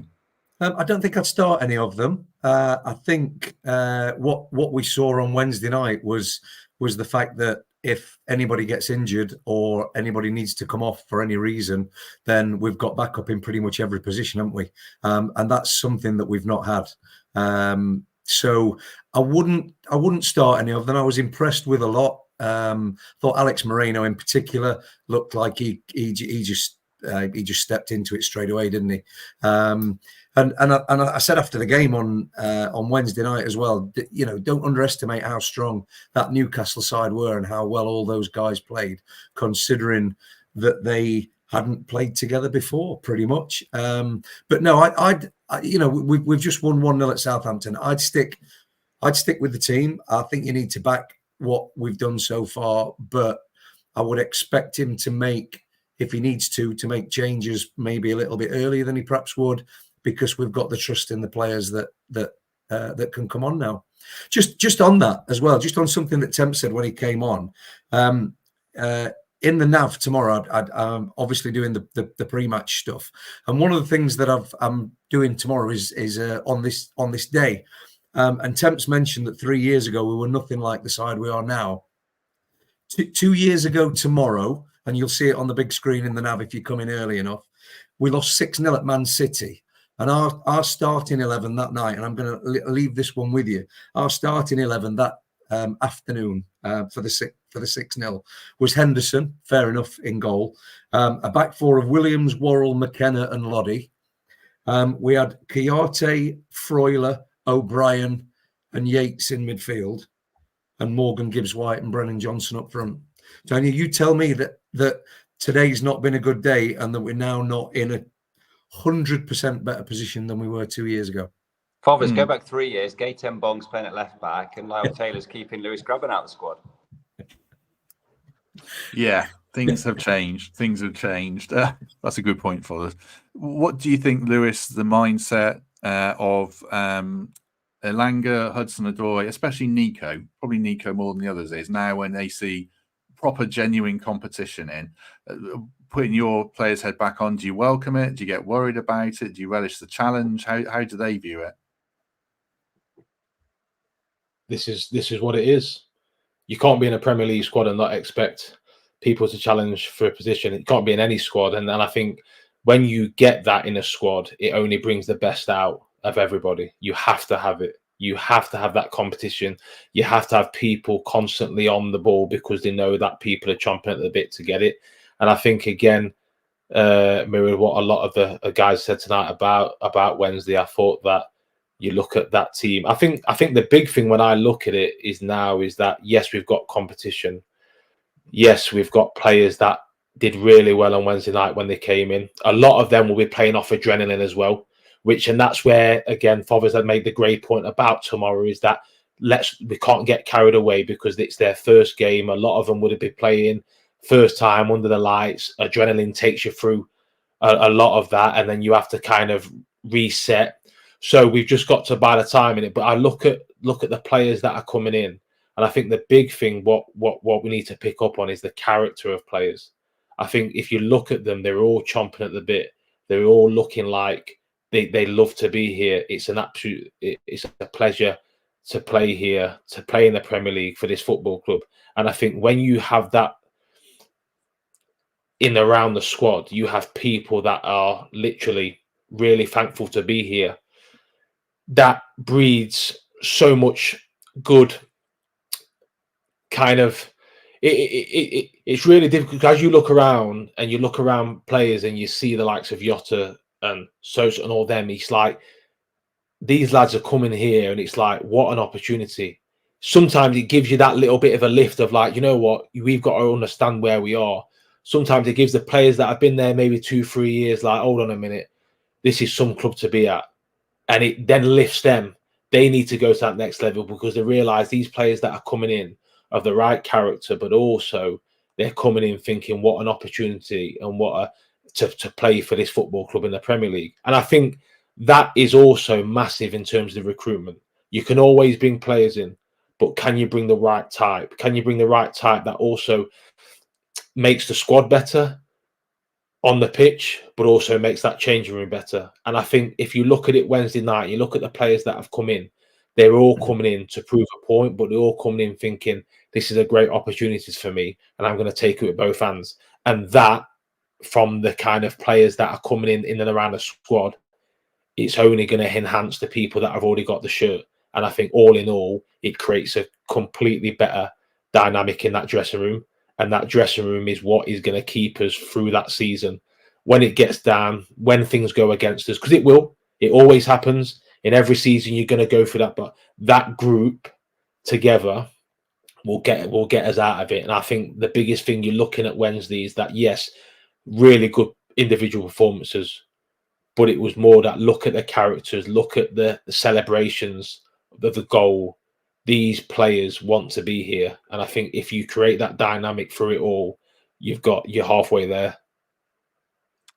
We'll take stock in about 10-15 minutes or so, and I'll put out the last 20 minutes as an audio podcast, and we'll wait and see if anything's announced. I'll just put, this is the team that I had for the weekend, Temps. I suppose we've got Ward-Prowse in there eventually. Does he fit in where Elliot Anderson is? There's also, I mean, basically, I think that looks quite a strong team, really comfortable, Premier League, lower mid-table team. Hopefully, maybe we dream of higher. What do you think?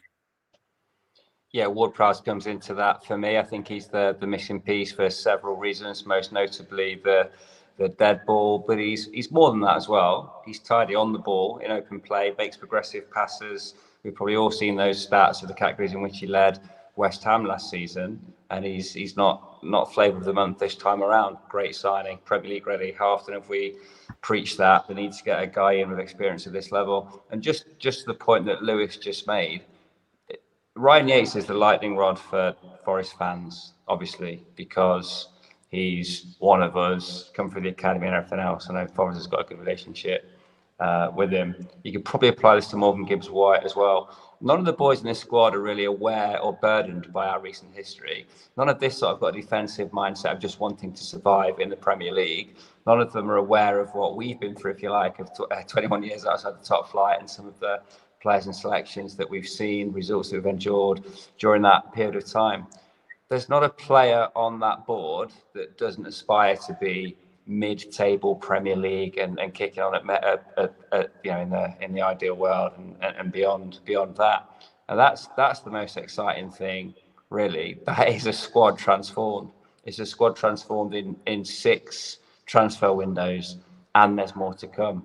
So I'm starting to believe now. I'm not quite in Greg Mitchell land, but I'm genuinely believing, as you say, Matt, that team can kick on. There's depth behind it that can come on without weakening the squad, and there may well yet be a surprise between now and his waking up tomorrow morning when the final 25s are confirmed. So yeah, that is my team too. I think there's players from within the squad that can emerge from that. It would be nice to get Tyro back in there on merit and on form, but for me, Chris Wood has the shirt at this moment in time. And if he keeps scoring, then he keeps getting my support. It has gone a little bit quiet on the transfer front. We are expecting Ward-Prowse and Morato to be announced. I think that looks like it might be it, but we'll monitor it. As Temp says, there might be an exception. Just before we spend the last half hour or so taking stock on things, just looking at the other Premier League clubs, I'll probably ask all of you this. Start with Fothers. Any other teams that you're looking at and think have done really good business, maybe done bad business, that are particularly around us? We referenced Ipswich earlier, have actually done quite well. Any teams that you want to reflect on in general in that area of the team around us that are quite interesting to you? To be honest, I've been studying everything that's been happening with us today, and I've been working. Temps will be pleased to know.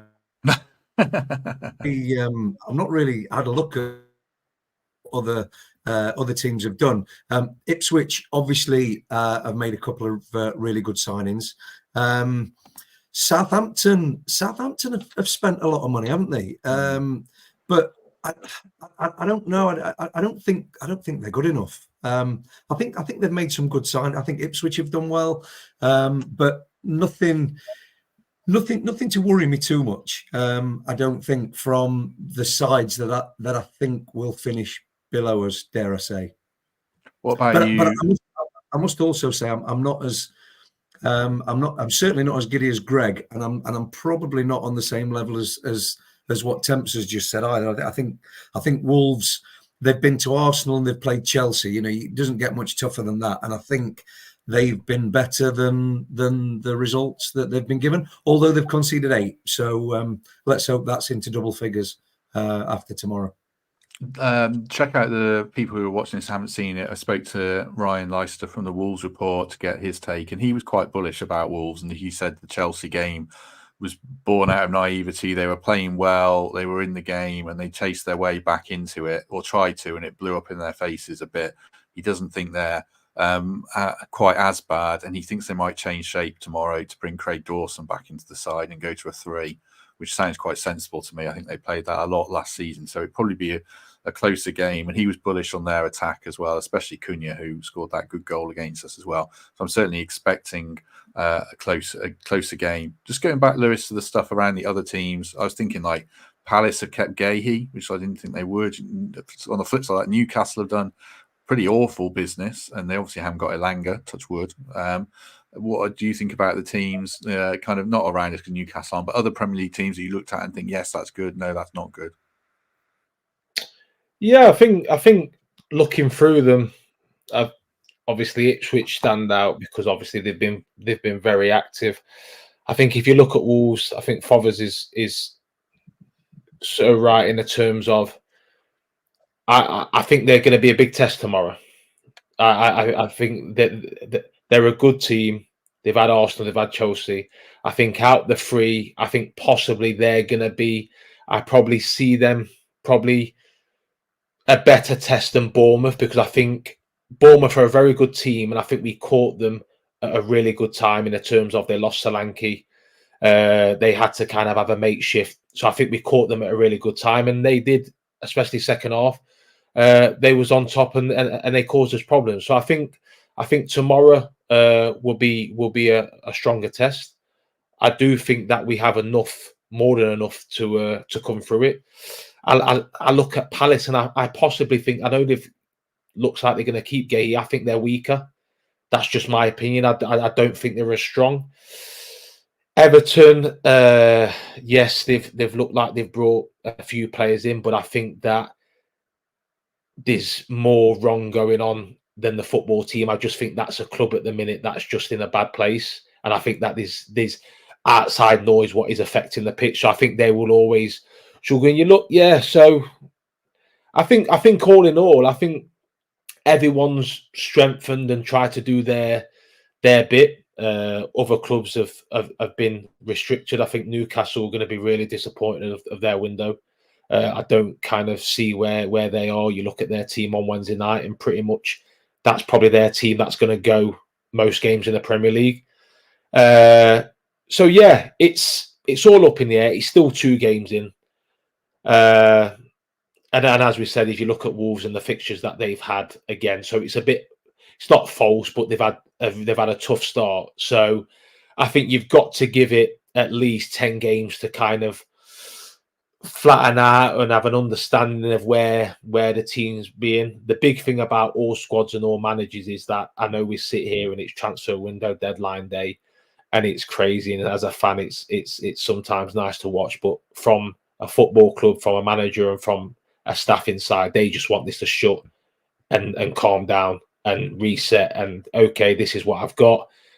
Let everything calm down a bit, and let's plan now in terms of forward at least until January, the next window. So I think again, I think we can reassess it probably 10 games in, and I think that would give us a bigger indication of where the teams lie and how teams are doing. And there'll always be a team that we're probably expecting to be down there. We'll have a good start, and vice versa. There'll be a team, possibly Newcastle, that might struggle to start off with. But I still think it's really early to be looking on really in depth in teams. But I think tomorrow will be a good test, but a test I think we're more than capable of handling.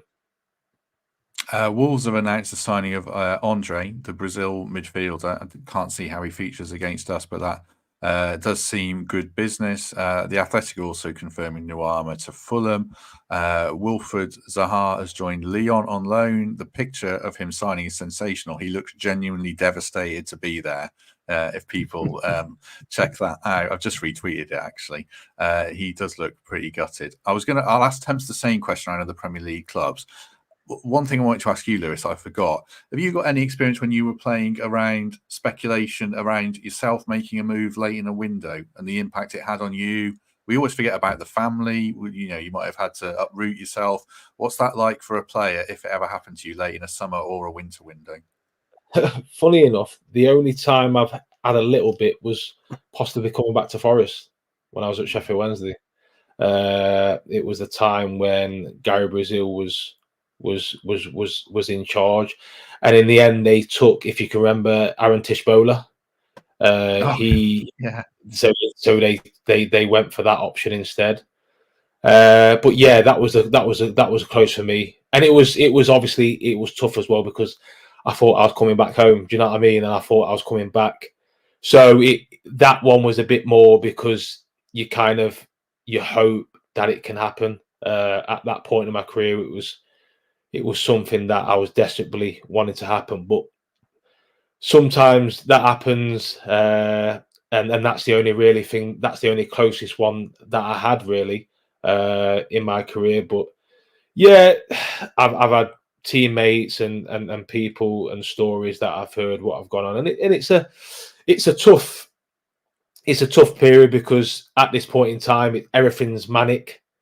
You can be a lot of the time as well. This window, a lot of them players that are moving tonight that have been training this morning at their respective clubs. So it's like to go in to train, but you're also looking at the phone constantly, waiting for that call, waiting for things to be accepted. If you can go and travel for a medical, and all them things happen. So yeah, it can be, from a player's point of view, it can be very stressful. But again, most of the time you're making a move that is gonna better your career. So there is the positive spin on it. But yeah, just the logistics of it, the family, and that doesn't really come into it, the family right now, because it's so kind of last minute. Mostly the player just travels on his own with the agent, and even for the kind of, at least for the first week. So a lot of the players, how it would work, they'd go and travel tonight, they'd pass the medical, they'd sign, they'd stay overnight, and they'd stay in that place to at least the game over the weekend. And once the weekend after the game, they can go back home and at least then put into plan the logistics of how they're going to do stuff, if they're going to uproot and move and stuff like that. But this kind of next 2-3 days, it's quite personal with the player and just the agent solo, really. Pete's still watching. He's texting in saying I think he's genuinely devastated that we signed Aaron Tishbola ahead of you, Lewis. I can't believe that. I'm going to Google where he is now, the poor lad. You don't know how players' career is going to turn out, but didn't quite go well for him. Elliot Anderson is in the under-21 squad. That was announced 12 hours ago. I think I was watching Deadpool and Wolverine 12 hours ago, so I missed that one. But well done to him. Temps, just give us your quick take on the wider Premier League question. Clubs you like, clubs you don't like. couple of things just sprang across my mind there. One was poor Lewis waiting in the paying spaces outside the TBI for that call up, a bit like Petrod and Wingy when he travelled and didn't get the move in the end. And that luckily enough for me, I was at home. I could be at home, so it wasn't that bad. I was up in a hotel or I was waiting. I was lucky enough. I was sitting at home because I wasn't that far away. So yeah, I was ready to go. Mate, that perspective is never thought about. We get excited about these players. There's never a single thought in our mind about the logistics of a player being, forced to live in a travel tavern for 4 nights or whatever it might be. The other is the madness of George Boyd failing that sight test and then bagging one against us and giving it the old binoculars, which is probably, peak Forest in that era, if you like, of just spraying transfers out right, left and centre and not really progressing.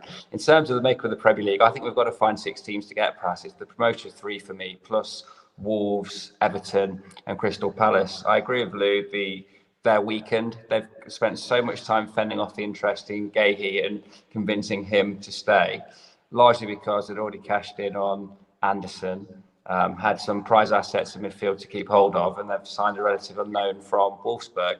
That's a poor window for Palace, really poor into it. Had cash that they haven't spent. I don't think they've kicked on at all. And they've been perennial 13th place finishers. So there or thereabouts does represent success for me. And I think we're primed to have it. Let's not forget that we went into this window probably expecting to lose one of Murillo or Gibbs-White. And we haven't. And that's been as important for me. They're Premier League game breakers. They're the quality and the value of player that we're unlikely to replace. They've become more important to us, dare I say, than Brennan Johnson was in terms of his ability as a Premier League player wasn't in doubt. The decision was made to sanction that move for that money, and rightly so, because it allowed us to keep the Wolves at bay for now.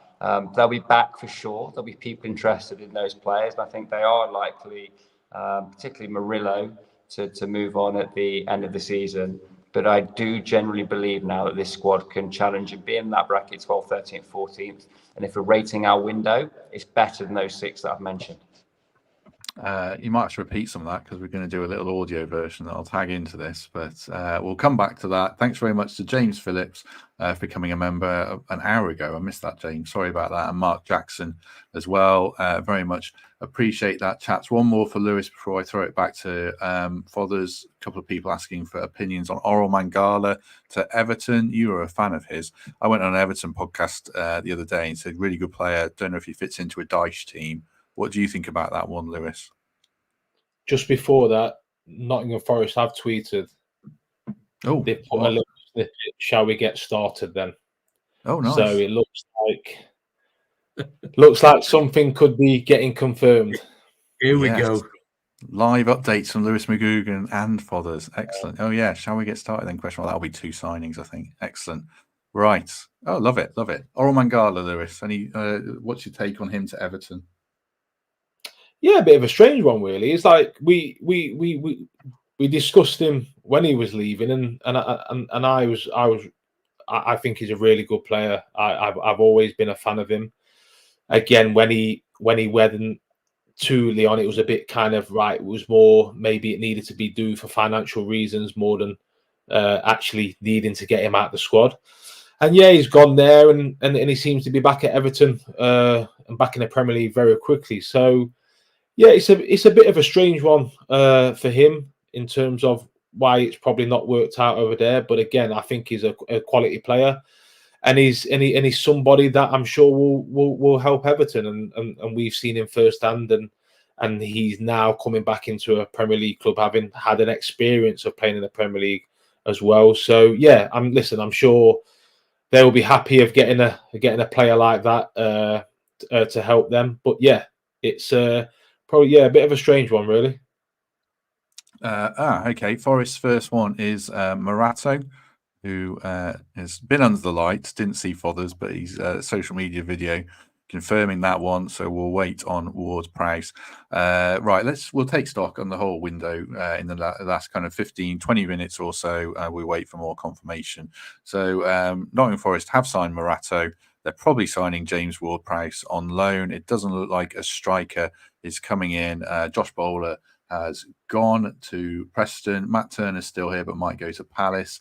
Haven't heard anything about Emmanuel Dennis or anything like that. So as we kind of sum up our feelings on the whole window, Fothers, if you rewind the clock to June, July time, what might have happened, what has happened? Simon Fotheringham, how are you feeling about this whole window?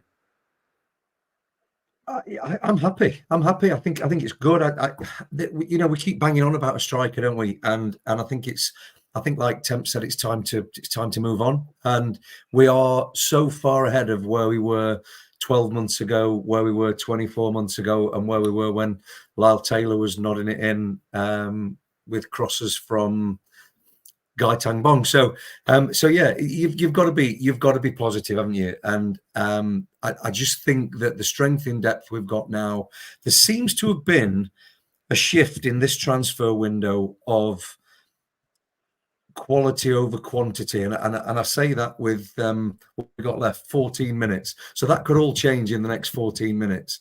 But I'd like to think that we probably are done. We'd all like that Stella signing, wouldn't we? We all want Jesse Lingard back, but that's not going to happen. So yeah, I think it's great. I think when we're signing players like James Ward-Prowse, feel like we've arrived where everybody wants us to be. What more can you say? I've just seen Eddie Nketiah's signed for Crystal Palace. That's probably the only one that's maybe I'm disappointed about, because I would love to have seen him, because he just offers something a little bit different to Wood and Taiwo. So that's probably my only disappointment. But I think bring on Wolves tomorrow. Let's go. Michael Temple with us as well. Thoughts on the window as a whole, but also what Father says there around the shift in recruitment strategy. It does feel very different this window, but also I'd probably throw January into it as well, when we signed Rayner, Sells, and whoever. We signed 3 players. I can't remember the other one. It feels like there's been a shift. What's your thoughts on that in general, and where we're at 10:47 on deadline day?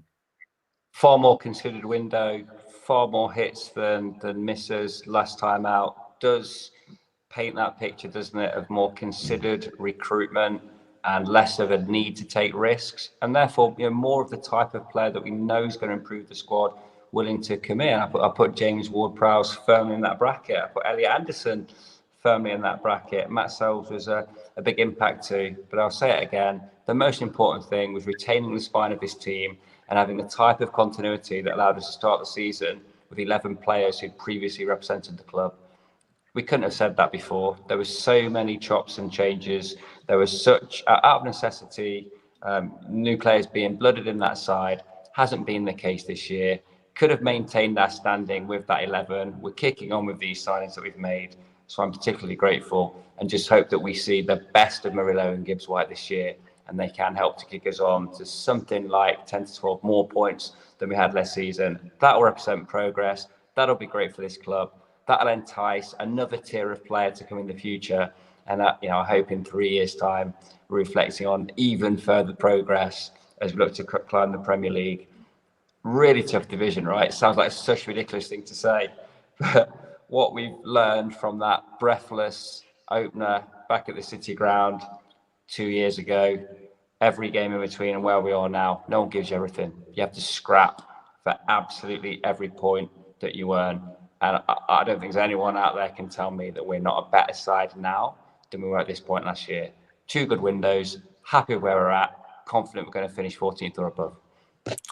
Just people who are listening on audio, not watching, a slight echo on Temps, obviously, sorry about that, but he'll be back on his normal, back in his office next week, I guess. So no problems on that front, but apologies. As I said, Morato was signed for Forest, 5-year deal, summer of 2029. Squad number 4, which I think was Joe Worrell's number. I think he's taken that on. Palace have signed Eddie Nketiah, 25 million rising to 30 million, and it looks like that's going to free up Odsonne Edouard to join Leicester City as their new striker late in the window, which is interesting, because they're going to be struggling at the bottom of the table. Lewis, we touched on it a bit, and you've been very kindly with us for almost 2 hours now. What are your reflections on the shift in transfer policy, the window, not getting Nketiah, not getting a striker? Is that the one negative? Was there something else you would have liked to have seen us do? Yeah, I think I think if we look at it as a whole, since we've been back in the Premier League, I think we can all agree that we've, as a club, we've probably made mistakes on the recruitment side, and luckily enough, in them 2 seasons, it's not cost us in terms of our status in the Premier League. But we all make mistakes. It's can you learn from them? And I think as a football club and as a recruitment strategy, you can clearly see that we've learned from their mistakes. And I think that what we've done, we've brought in quality, we've brought in areas that we feel we need. I think the manager has had the summer, the pre-season to shape this squad. I think we've had a great start, and hopefully we can then go and kind of continue that tomorrow, which takes into the international break. And I think it's a point now is that we're always looking for that negative, or we're probably always looking for that we're waiting for something probably to happen, or that could go wrong, that can go wrong. I think we've just got to sit here now and think, yes, we wanted a striker. Yes, I feel like we needed a striker, but it looks like it's not going to happen. The club have done the best to bring in other areas. We've had a really good start. The manager is confident in what he's got in the building. You go around the club in the first game, I think there's a massive feel-good factor. I feel like we now belong in the Premier League. I feel like we now, across the board, feel like we're a Premier League club. And it's now a chance now to really kick on now. And as Temp said, move into that next place, which is 14th, 13th, 12th, that next area. And I think we've just got to be positive now. We've got to turn up tomorrow. Real good feel factor. Again, like the crowd and the atmosphere has been against Bournemouth, against Newcastle. But I think we've put everything in place now, and now we've just got to sit back and enjoy the ride, if that makes sense. We've just got to enjoy it. We've sat here, you lot a lot longer than me, and we've been in negative places, and we've always looked at the negative side and things that haven't been done. I think we've got to be really happy and thankful that this special football club is in a place that it hasn't been for a very long time, and we now have just got to enjoy it. We're going to have ups and downs. There's going to be points where we feel like, oh, maybe if we don't get a striker, it might cost us. But the reality is, this is where we are now. And we've got to trust the manager, trust the players, and trust the owner and the football club, and do our part, which is support every single game. Over 900 people watching as we approach the 2-hour mark, which is great, fantastic to see. I agree with pretty much everything that's been said. I agree with everything that's been said. I think just keeping Murillo and Gibbs-White was something I didn't foresee happening, and I think that's massive. And it goes back to the start, but it's kind of, to me, the headline news from the whole window. If we go back, there was a lot of talk of Hudson-Odoi going for big money, Elanga going for big money. In the end, I think we're grateful to Leon, if I'm honest. If we go forward 12 months, there probably won't be another Leon, because we look like we've mugged them off, to be honest, for some of those fees. So I don't know if that happens again. So take the win there and be grateful. But overall, really positive. Would have loved to. Matt, sorry to interrupt. One of my mates is a Newcastle season ticket holder, and he's not particularly pleased either. He thinks he's been mugged off with some Greek goalkeeper and Elliot Anderson coming to Nottingham. I forgot about that. Yeah, I think he's probably right as well. Yeah, no, that's right. We're getting Vlachodimos there as well. I mean, yeah, can we do those deals again in 12 months? Who knows? But you can't complain about what's happened. I don't think the business has been more considered than probably any point since we got. Oh my gosh, where am I going back to? I don't know. More considered than anything I can remember for a really long time. Getting in like Elliot Anderson, Sosa looks smart business. Hopefully, Jota. Hopefully, there's a few hopefullys because we had to take punts around fees and pedigree. But that's the market we're swimming in, and I think hopefully we've done smart business. Ward-Prowse on loan, I think, is sensible.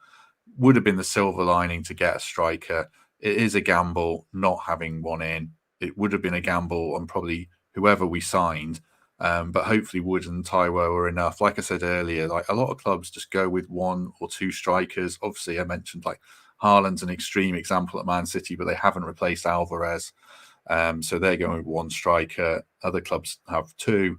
Looks like we've got two with Jota Silva as the backup, but I feel pretty confident. I'll just put a graphic up. It's pretty crude. I nicked it from a WhatsApp chat I'm in, but it just it has a bit of a sense of squad depth when you look at it there. Temps. I mean, 2 players for every position, which is a big thing. 2 good players for every position. Hopefully, Morato is young, but he looks good, and everywhere else looks okay to me. What about you? I'm just looking at the players in that first 11 there. There's no one I'm seeing that we haven't added value to. And that's what we have to do. We've kind of proven really that it's just beyond us still to drop 30, 35 million pounds on a striker. But we've pulled Chris Wood out of nowhere, and he's proved more than adept for now. He's not the answer for next season. I suspect this is probably his last year with us before that contract elapses. But how much value have we added to Elanga, Hudson-Odoi? How much value have we added to Nico Williams, Olorena, Murillo? It's just so refreshing to see that players can now come to Forest and they're either going to get their move or be part of a progressive football club. I don't think beforehand it was that. I think there's so many players came and went that weren't part of this. And where the recruitment really started was the loan window in the Championship, wasn't it? The use of the loan market in the Championship to get the likes of, I'm thinking back to Jed Spence and 3 or 4 others who just transformed that side from where it was and started this journey. But I look at that now, and there's not a player in those 22 that I'd be particularly concerned about. Jory's still out on the second keeper, I think it's fair to say. Moreira, as you've said, he's played for St. Pauli, looks the part, but a bit young and raw. Dominguez has to find his role in this side because he's not a replacement out wide. I think Ward-Prowse has blocked his route to getting 25 plus games this year, so that one could develop. Excited by Jota and Sosa, but they could still be anything at Premier League level consistently. So interested to see how they fare with their minutes from the bench. And Taiwo has to target getting past Chris Wood because the best of him is right up there, but he's had some chronic injuries, and the guy he's battling with has found immense form. So, 1 or 2 question marks. Just so many players there that we've added value to. Whatever motivates them is fine by me. If it's success with Forest or getting dragged out for massive profit, that's the game we're in. Proud of that squad. Think they can do the business. I feel like Lewis has given us so much time and patience and everything, but I'm going to ask him about the goalkeeper. There was loads of chat around Kelleher. People must have seen the absolutely insane offer where we offered Matt Turner in part exchange. They couldn't believe they didn't take it. It's probably didn't ring up and say, have you heard of Wangi Joe, lads? We think he'd be perfect for you. But we didn't get Kelleher. We got Matt Sells. We got Carlos Miguel. I think that's fine, to be honest. What you've always said, Lewis, that you don't see any particular reason to replace Sells. So I take you've got no reservations now that we didn't get Kelleher or Ramsdale or Sam Johnston. No, and I think I've stated before. I think that Sells came in at a time and he calmed everything down, and I think that he, towards the end of the season, along with a few other fees, really helped us to kind of stay in the league. And I think that he has earned the right to be the number 1. But I think the biggest thing, from my point of view, in not bringing another keeper, I think that we've had such chaos around the goalkeeper situation for too long.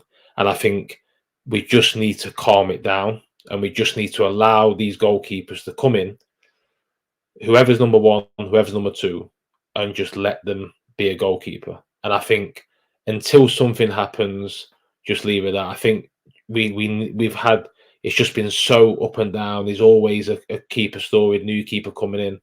And I just think to add another keeper to this situation, when we've done so well in the window, I just think there's just no need to do it at this stage. So hopefully it looks like it. I'm glad that's what we're going with. I think Miguel the other night, again, the first goal, I know Sky, I think that was quite harsh. I think as a goalkeeper, I think it was a good shot. I think there's only certain places where you can parry that. sometimes that goes into the striker's path. So I think that was harsh on the first goal. I think the size of him is just incredible in the point of he's a big boy. So again, I think he can provide that backup, and I'm very happy with them too. And let's just calm that area down, and let's look forward to tomorrow and look forward to the season itself. Yeah, I think so. There's a couple of other bits of late news. It's 11 o'clock, by the way. The window has slammed shut in terms of cliches. Fabrizio Romano, Reece Nelson, and Mando Breuer tips, which are both off. That's a shame for them. That would have made a real difference to them. I think Raheem Sterling is having a medical at Arsenal. Clubs are doing the documents. How detailed is that medical going to be? It feels like, have you got any broken bones currently, Raheem? No. Okay, well, you're in. They can't imagine they're going to be doing anything too thorough on that front. And I think Forest have confirmed James Ward-Prowse. I'm just going to check as we do this now. Loan signing of James Ward-Prowse. I'll just check if it's got an obligation. I don't think it does have an obligation to buy him. 921 people watching, which is fantastic. Do us a favour and hit like if you haven't already.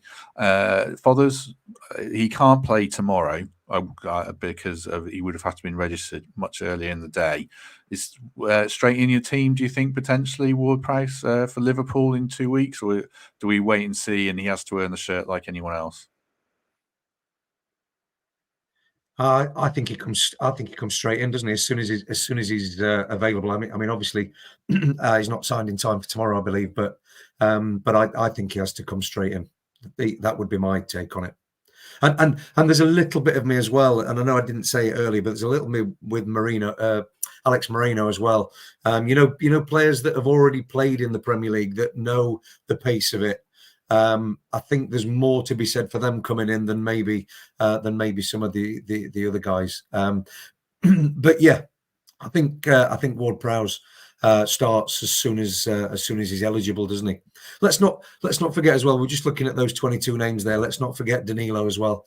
He's going to be a new signing come hopefully December time when he gets fit again. Yeah, we'll have to see if when the 25-man squads are announced, whether Danilo's in it, because it runs through till January. I imagine he won't be, to free up a space, and then hopefully he's fit again around that time. I mean, the fact that we were at temps, even a few Forest fans debating whether we should be signing James Ward-Prowse, feels kind of mad from where we were, a year ago, 2 years ago. He'd have been, behind Morgan, our second best player. Again, just a sign of progress, isn't it? There's no question for me. That's a quality signing. It's understated. I'm delighted that we've beat off competition for that. One of the best proponents of the set piece in the Premier League. I think he's second to Beckham in direct free kicks scored.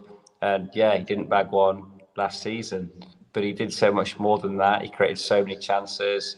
He guarantees quality delivery from a corner. I think we dedicated a section to him pre-West Ham, didn't we? Just about what he adds to a side in terms of the dead ball. But all-round game is there, experience is there, needs a bit of love, and he'll be one of our main boys. Agree totally with Fothers. As soon as he's ready and available, slots straight in, knows the pace of the league, knows what he adds, has immediate responsibility in the team, senior voice in the dressing room, and I think that's just exceptional business. No obligation to buy.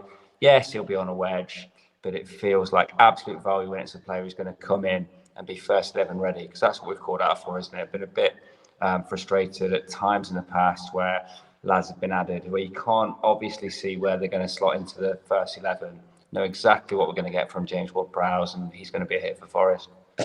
Yeah, that West Ham game, I think back to it, it felt like one of the nails in poor Steve Cooper's coffin, actually. That was a rocky period where we conceded goals for fun. Would we lose 3-2 to 2 games in a row or 3 games in a row? We're conceding loads of goals. So, that Ward-Prowse was a stinger back then, but I'm happy he's on board now. If people, just to earlier in the chat, there's about 900 people watching. Out of curiosity, give a mark out of 10 for how we've done in this transfer window. Now it's all closed, and it looks like that's it now. So Forest finished today signing Ward-Prowse and Morato. I'm not sure if there's any striker coming. Well, I'm pretty sure there's not actually, but it'd be interesting to hear what people's take on it all is. Any final thoughts just as we begin to wrap up, Lewis? Anything you want to add? Now we've the dust is settling. 5 minutes after the window closes. No. Like I said, I think a big thing of the likes of Ward-Prowse is that as a player, I've been in that change room. Sometimes you look, especially in that top level now, is that players will look around and see the likes of Ward-Prowse in that change room. Someone who's been there, done it, who's played in the Premier League at a very high level for a very long time. So again, to have as many of people like that in the change rooms, that know-how, that assurance of trusting people that has been at that level, it makes a massive difference. So yeah, it's just a really good time, a really good moment. Yes, I'm going to mention the striker, but that's just something I think that we should have done, but we can't have everything. I think we've just got to go now and fully behind the team. Hopefully get a good performance and result tomorrow, which takes us into this international break, which will be a massive start, and long may it continue. I'll just flick through the numbers, read a few out. AJ 8, M Winfield 8, Jackie 9.5, Dan 9.5, Sam 9, 8.5 from others, 8.85, a 7 from Patrick, a bit harsh. Paul Morley 9.25. I did see a 4 out of 10 in there from someone. Gordon 4 out of 10. I don't. If that's serious, Gordon, I don't see that one myself. And then lots of others. Liam says a 6. I think we're better than that. Boynesy makes a good point. I mean, 8 out of 10. I go a little, maybe 8.5 or even 9, but no strikers fair. And temps, we've still got Hwang, we've still got Dennis, but if we got rid of most of the Deadwood's not a good phrase for footballers. Most of the players that are out of favour. Well, what we're going to say now in true Sky Sports News style is the window is slammed shut, but they can still go to Turkey and all these other places where the windows haven't slammed shut. So you'll still see outgoings. Don't be too concerned about that. It's a shame that those players are just so disregarded in the bomb squad, if you like. They're not going to be important, are they? It's just transactional now. Get them off the books and ready the finances for next time this all happens. But isn't it great that we're news during transfer windows now? I always had a good bit of banter with Rob Dorset, and we at Trent Bridge became the place he'd call when the Premier League clubs turned down some ridiculous set piece. I remember him telling me he'd been told by Sky Sports News he needed to do a pancake story, but every Premier League club in the Midlands has said no, so he was ringing me. So I always used to have these slightly strange conversations with him where he's trying to tee up his work for the next day from some car park somewhere. It was never Forest car park. He was outside West Brom or Wolves or Villa or wherever. And there's very, very little interest. And now he's in our car park. So, Dorse, you won't be listening because you are literally freezing outside the main stand car park waiting for someone to bring you a cup of tea, no doubt, after a 14-hour shift. But I'm glad that we're now one of the box office sides in the Premier League when it comes to transfer windows. I'm not getting carried away. I know we're not top 10 in the playing metrics yet. But for excitement, for left field moves, and now increasingly, it has to be said, for players of proven or emerging Premier League pedigree, like Elliot Anderson, like James Ward-Prowse, we're in a really good place. And yeah, let's hope that Forest remain Rob Dorset's car park of choice for the next few windows. I used to do press conferences when I worked at the Post, which feels like a million years ago, and it would be me if I was filling in for Paul Taylor or Sarah Clapson and Colin Fray or David Jackson, and that was it. And then I was at the most recent game against Bournemouth, and the World and his wife's there. The BBC have got about 10 staff on their own just for like internet, football focus, match of the day, live producers, everything. So it's a different world. The facilities are totally different. like walking through the tunnel, and the Peter Taylor stand looks transformed. I was sat near Evangelos Marinakis' personal palace for watching games. I'm looking forward to see what that looks like. And then we've got the Peter Taylor stand to hopefully be developed in time. And the whole, the football clubs, it's changed a lot and it's changing fast. So yeah, I'm really interested to see how we go. It feels like it's been a successful window massively. This is tempting fate. I'm not worried about relegation. I just feel like we're in a better place than that, and I'm really interested to see how we go in the next 3 to 6 months into the winter window. What happens then? Where we are in the table and where we end up. But yeah, exciting times. Would have loved a striker, but not disappointed in the least with the window in general. Fothers, any final thoughts from you? Any final reports? You've already done a report, so any final thoughts? Yeah, do you want me to just nip back and finish off from outside the ground? No, I mean, deadline day has been traditionally mad, hasn't it? And tonight's been, for me, it's been normal. It's been covered on Sky Sports News. How good is that people are interested in what's happening at Nottingham Forest again? Not had that for over 20 years. It's refreshing.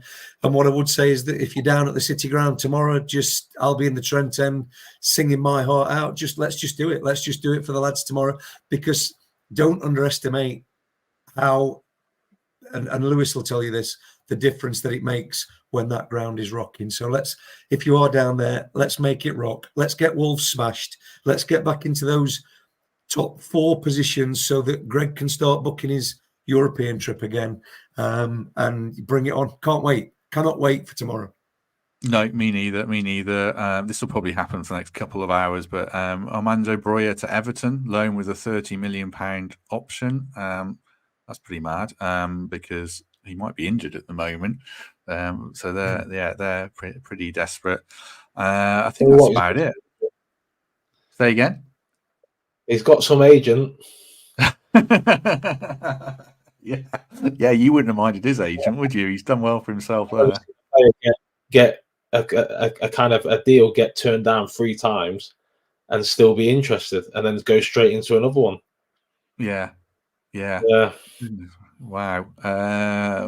Mason Holgate to West Brom on loan. Oh, I can't end on Mason Holgate to West Brom on loan. No, Chelsea need to sign someone quickly, I would say. Are you coming in, Tamps, or are you just have you just frozen? No, I was just going to help you out if you're struggling there. Of all the teams to watch in this window, I mean, the ongoing carnage of Chelsea's car park just blows my mind. The single biggest loser in this thing is Ivan Toney. I just cannot get my head around giving the best years of your career to that kind of move. Surely there becomes a point where a certain level of wealth needs to be trumped by applying your trade in the best. I don't think Lewis doesn't agree. Lewis doesn't agree with you. I can see you smiling. I had this right. I thought this must have been debated at some point, but yeah, just such a waste. And Lou, of course, players from emerging nations who are outstanding are going to go and do that because it is the payday of all paydays. Ivan Toney's the England squad. He's one of the 3 or 4 best English strikers in the game at the minute. I just think that has to count for something. Respect the lads' choices. It's a global industry now, and respect the choice that they have to make for their family, their career, short career, and it's next level talent. But that doesn't feel like something he's going to be proud of in years' time. Any comeback, Lou, or should we let that go? Yeah, no. Listen, we it's the point of, like I've said before. I don't think he had as many options that he thought he would have. I think his options to stay in what he wanted to do is stay in England and go to one of the top 6. And I think this time last year he had a lot of options there, but I think they're not there. I know there was the thing about Chelsea, but again, they're just all over the place at the minute. And I think especially with Ivan, is what you have to understand is that he's in the England squad. He's been in the Premier League, but he hasn't been in the Premier League his whole career. He's come from the lower league. So I think it's very hard when maybe an opportunity in a club that you want to go to is not there. And I think we can all have an idea of what clubs we want to play for, but I think when that money and that contract is put in front of you, I think it's not just yourself you got to think about. Unfortunately, as he gets older, like I said, I'm sure he's got kids and families. Is that they're a strong part of it, and I think that when you reach a certain age in your career, unfortunately, you can't just think about yourself and think about that selfish move. And he's got to do what's the best for him, but also the people around him. And I think, again, when that opportunity and that contract's put in front of you, I don't think there's a lot of people that would turn it down. And that's just the reality. I think we can all sit here and say that they would and they wouldn't. But I think when you're sitting at that table with that in front of you, I think the pen's going in your hand. I'll tell you what, I agree with you both, and I can see both sides. But let's be honest, anywhere's better than Brentford, isn't it? I mean, there's only one way to go from Brentford, and that's up, isn't it? Wherever you go. Well, that clip's going to haunt him, Matt. We'll see. We'll see. I mean, Fothers has been there when Temps is laying down that contract in front of him. Come join me at Trent Bridge. Look at these numbers. You can't say no to that. It was the NAV contract that I looked like I wasn't going to get for a while, wasn't it? and just on like Tony and them kind of Saudi moves, I think when we're discussing and footballers at that level, they earn substantial amount of money anyway.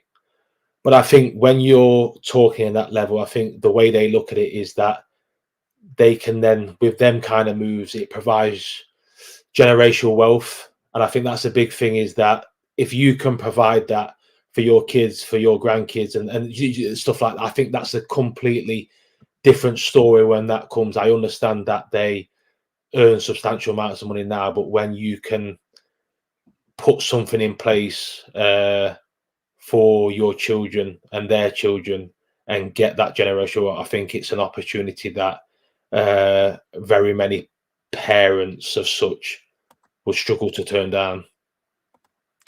James is asking in the chat about, is the loan window open any later?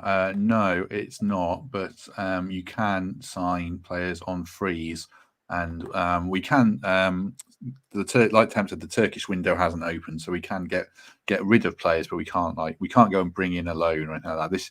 This is our squad now, unless we sign Memphis Depay or Anthony Martial or something like that on a free, which is something we'll monitor, certainly, that striker market, and the owner's ambition and pull might tempt Forest into that. So that's certainly something to watch.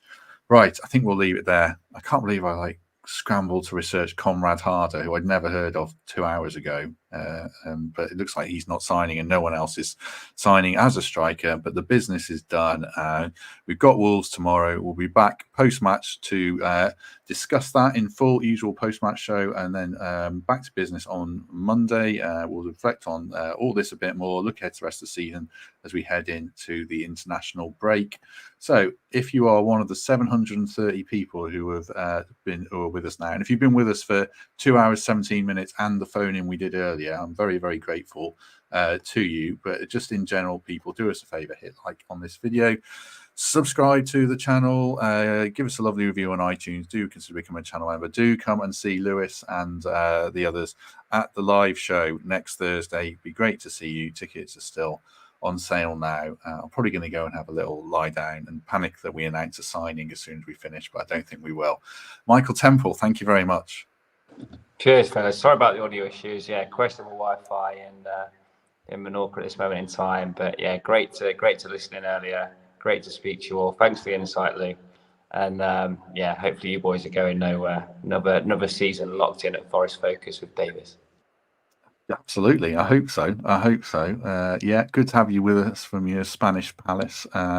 Fothers, what a hero. What can I say? Going down the ground at 9:30, live reporting, Alice Sky Sports News, straight back on at 10 o'clock. You're a hero. Thank you very much. No, you're the hero, Matt, for giving me the opportunity to stand outside the City Ground and say Simon Fotheringham News at 10. I forgot to say the world famous City Ground, but I should have. Just before we do go, though, don't forget 12 o'clock tomorrow at lunchtime in the NAV for the pre-match And if you've not enjoyed tonight, then don't bother. But it's good fun. Come down. Doing his own plugs now. Very good. Very good. Right. Lewis McGugan, you've been with us for 2 hours plus. You've been giving me great wisdom on WhatsApp this week as well, which I've enjoyed around the transfer stuff. So you're another hero of this podcast. Thank you very much. No problem. My pleasure. You're a good man. You're all good man. Very much enjoyed this. Thanks for everyone for being with us. Do hit like and subscribe, as Peter says. We'll leave it on that note, and not Mason Holgate. Well, now I've said Mason Holgate. Thank you very much. Thank you, Mason Holgate. Good luck at West Brom. Have a good weekend, and we shall see you soon.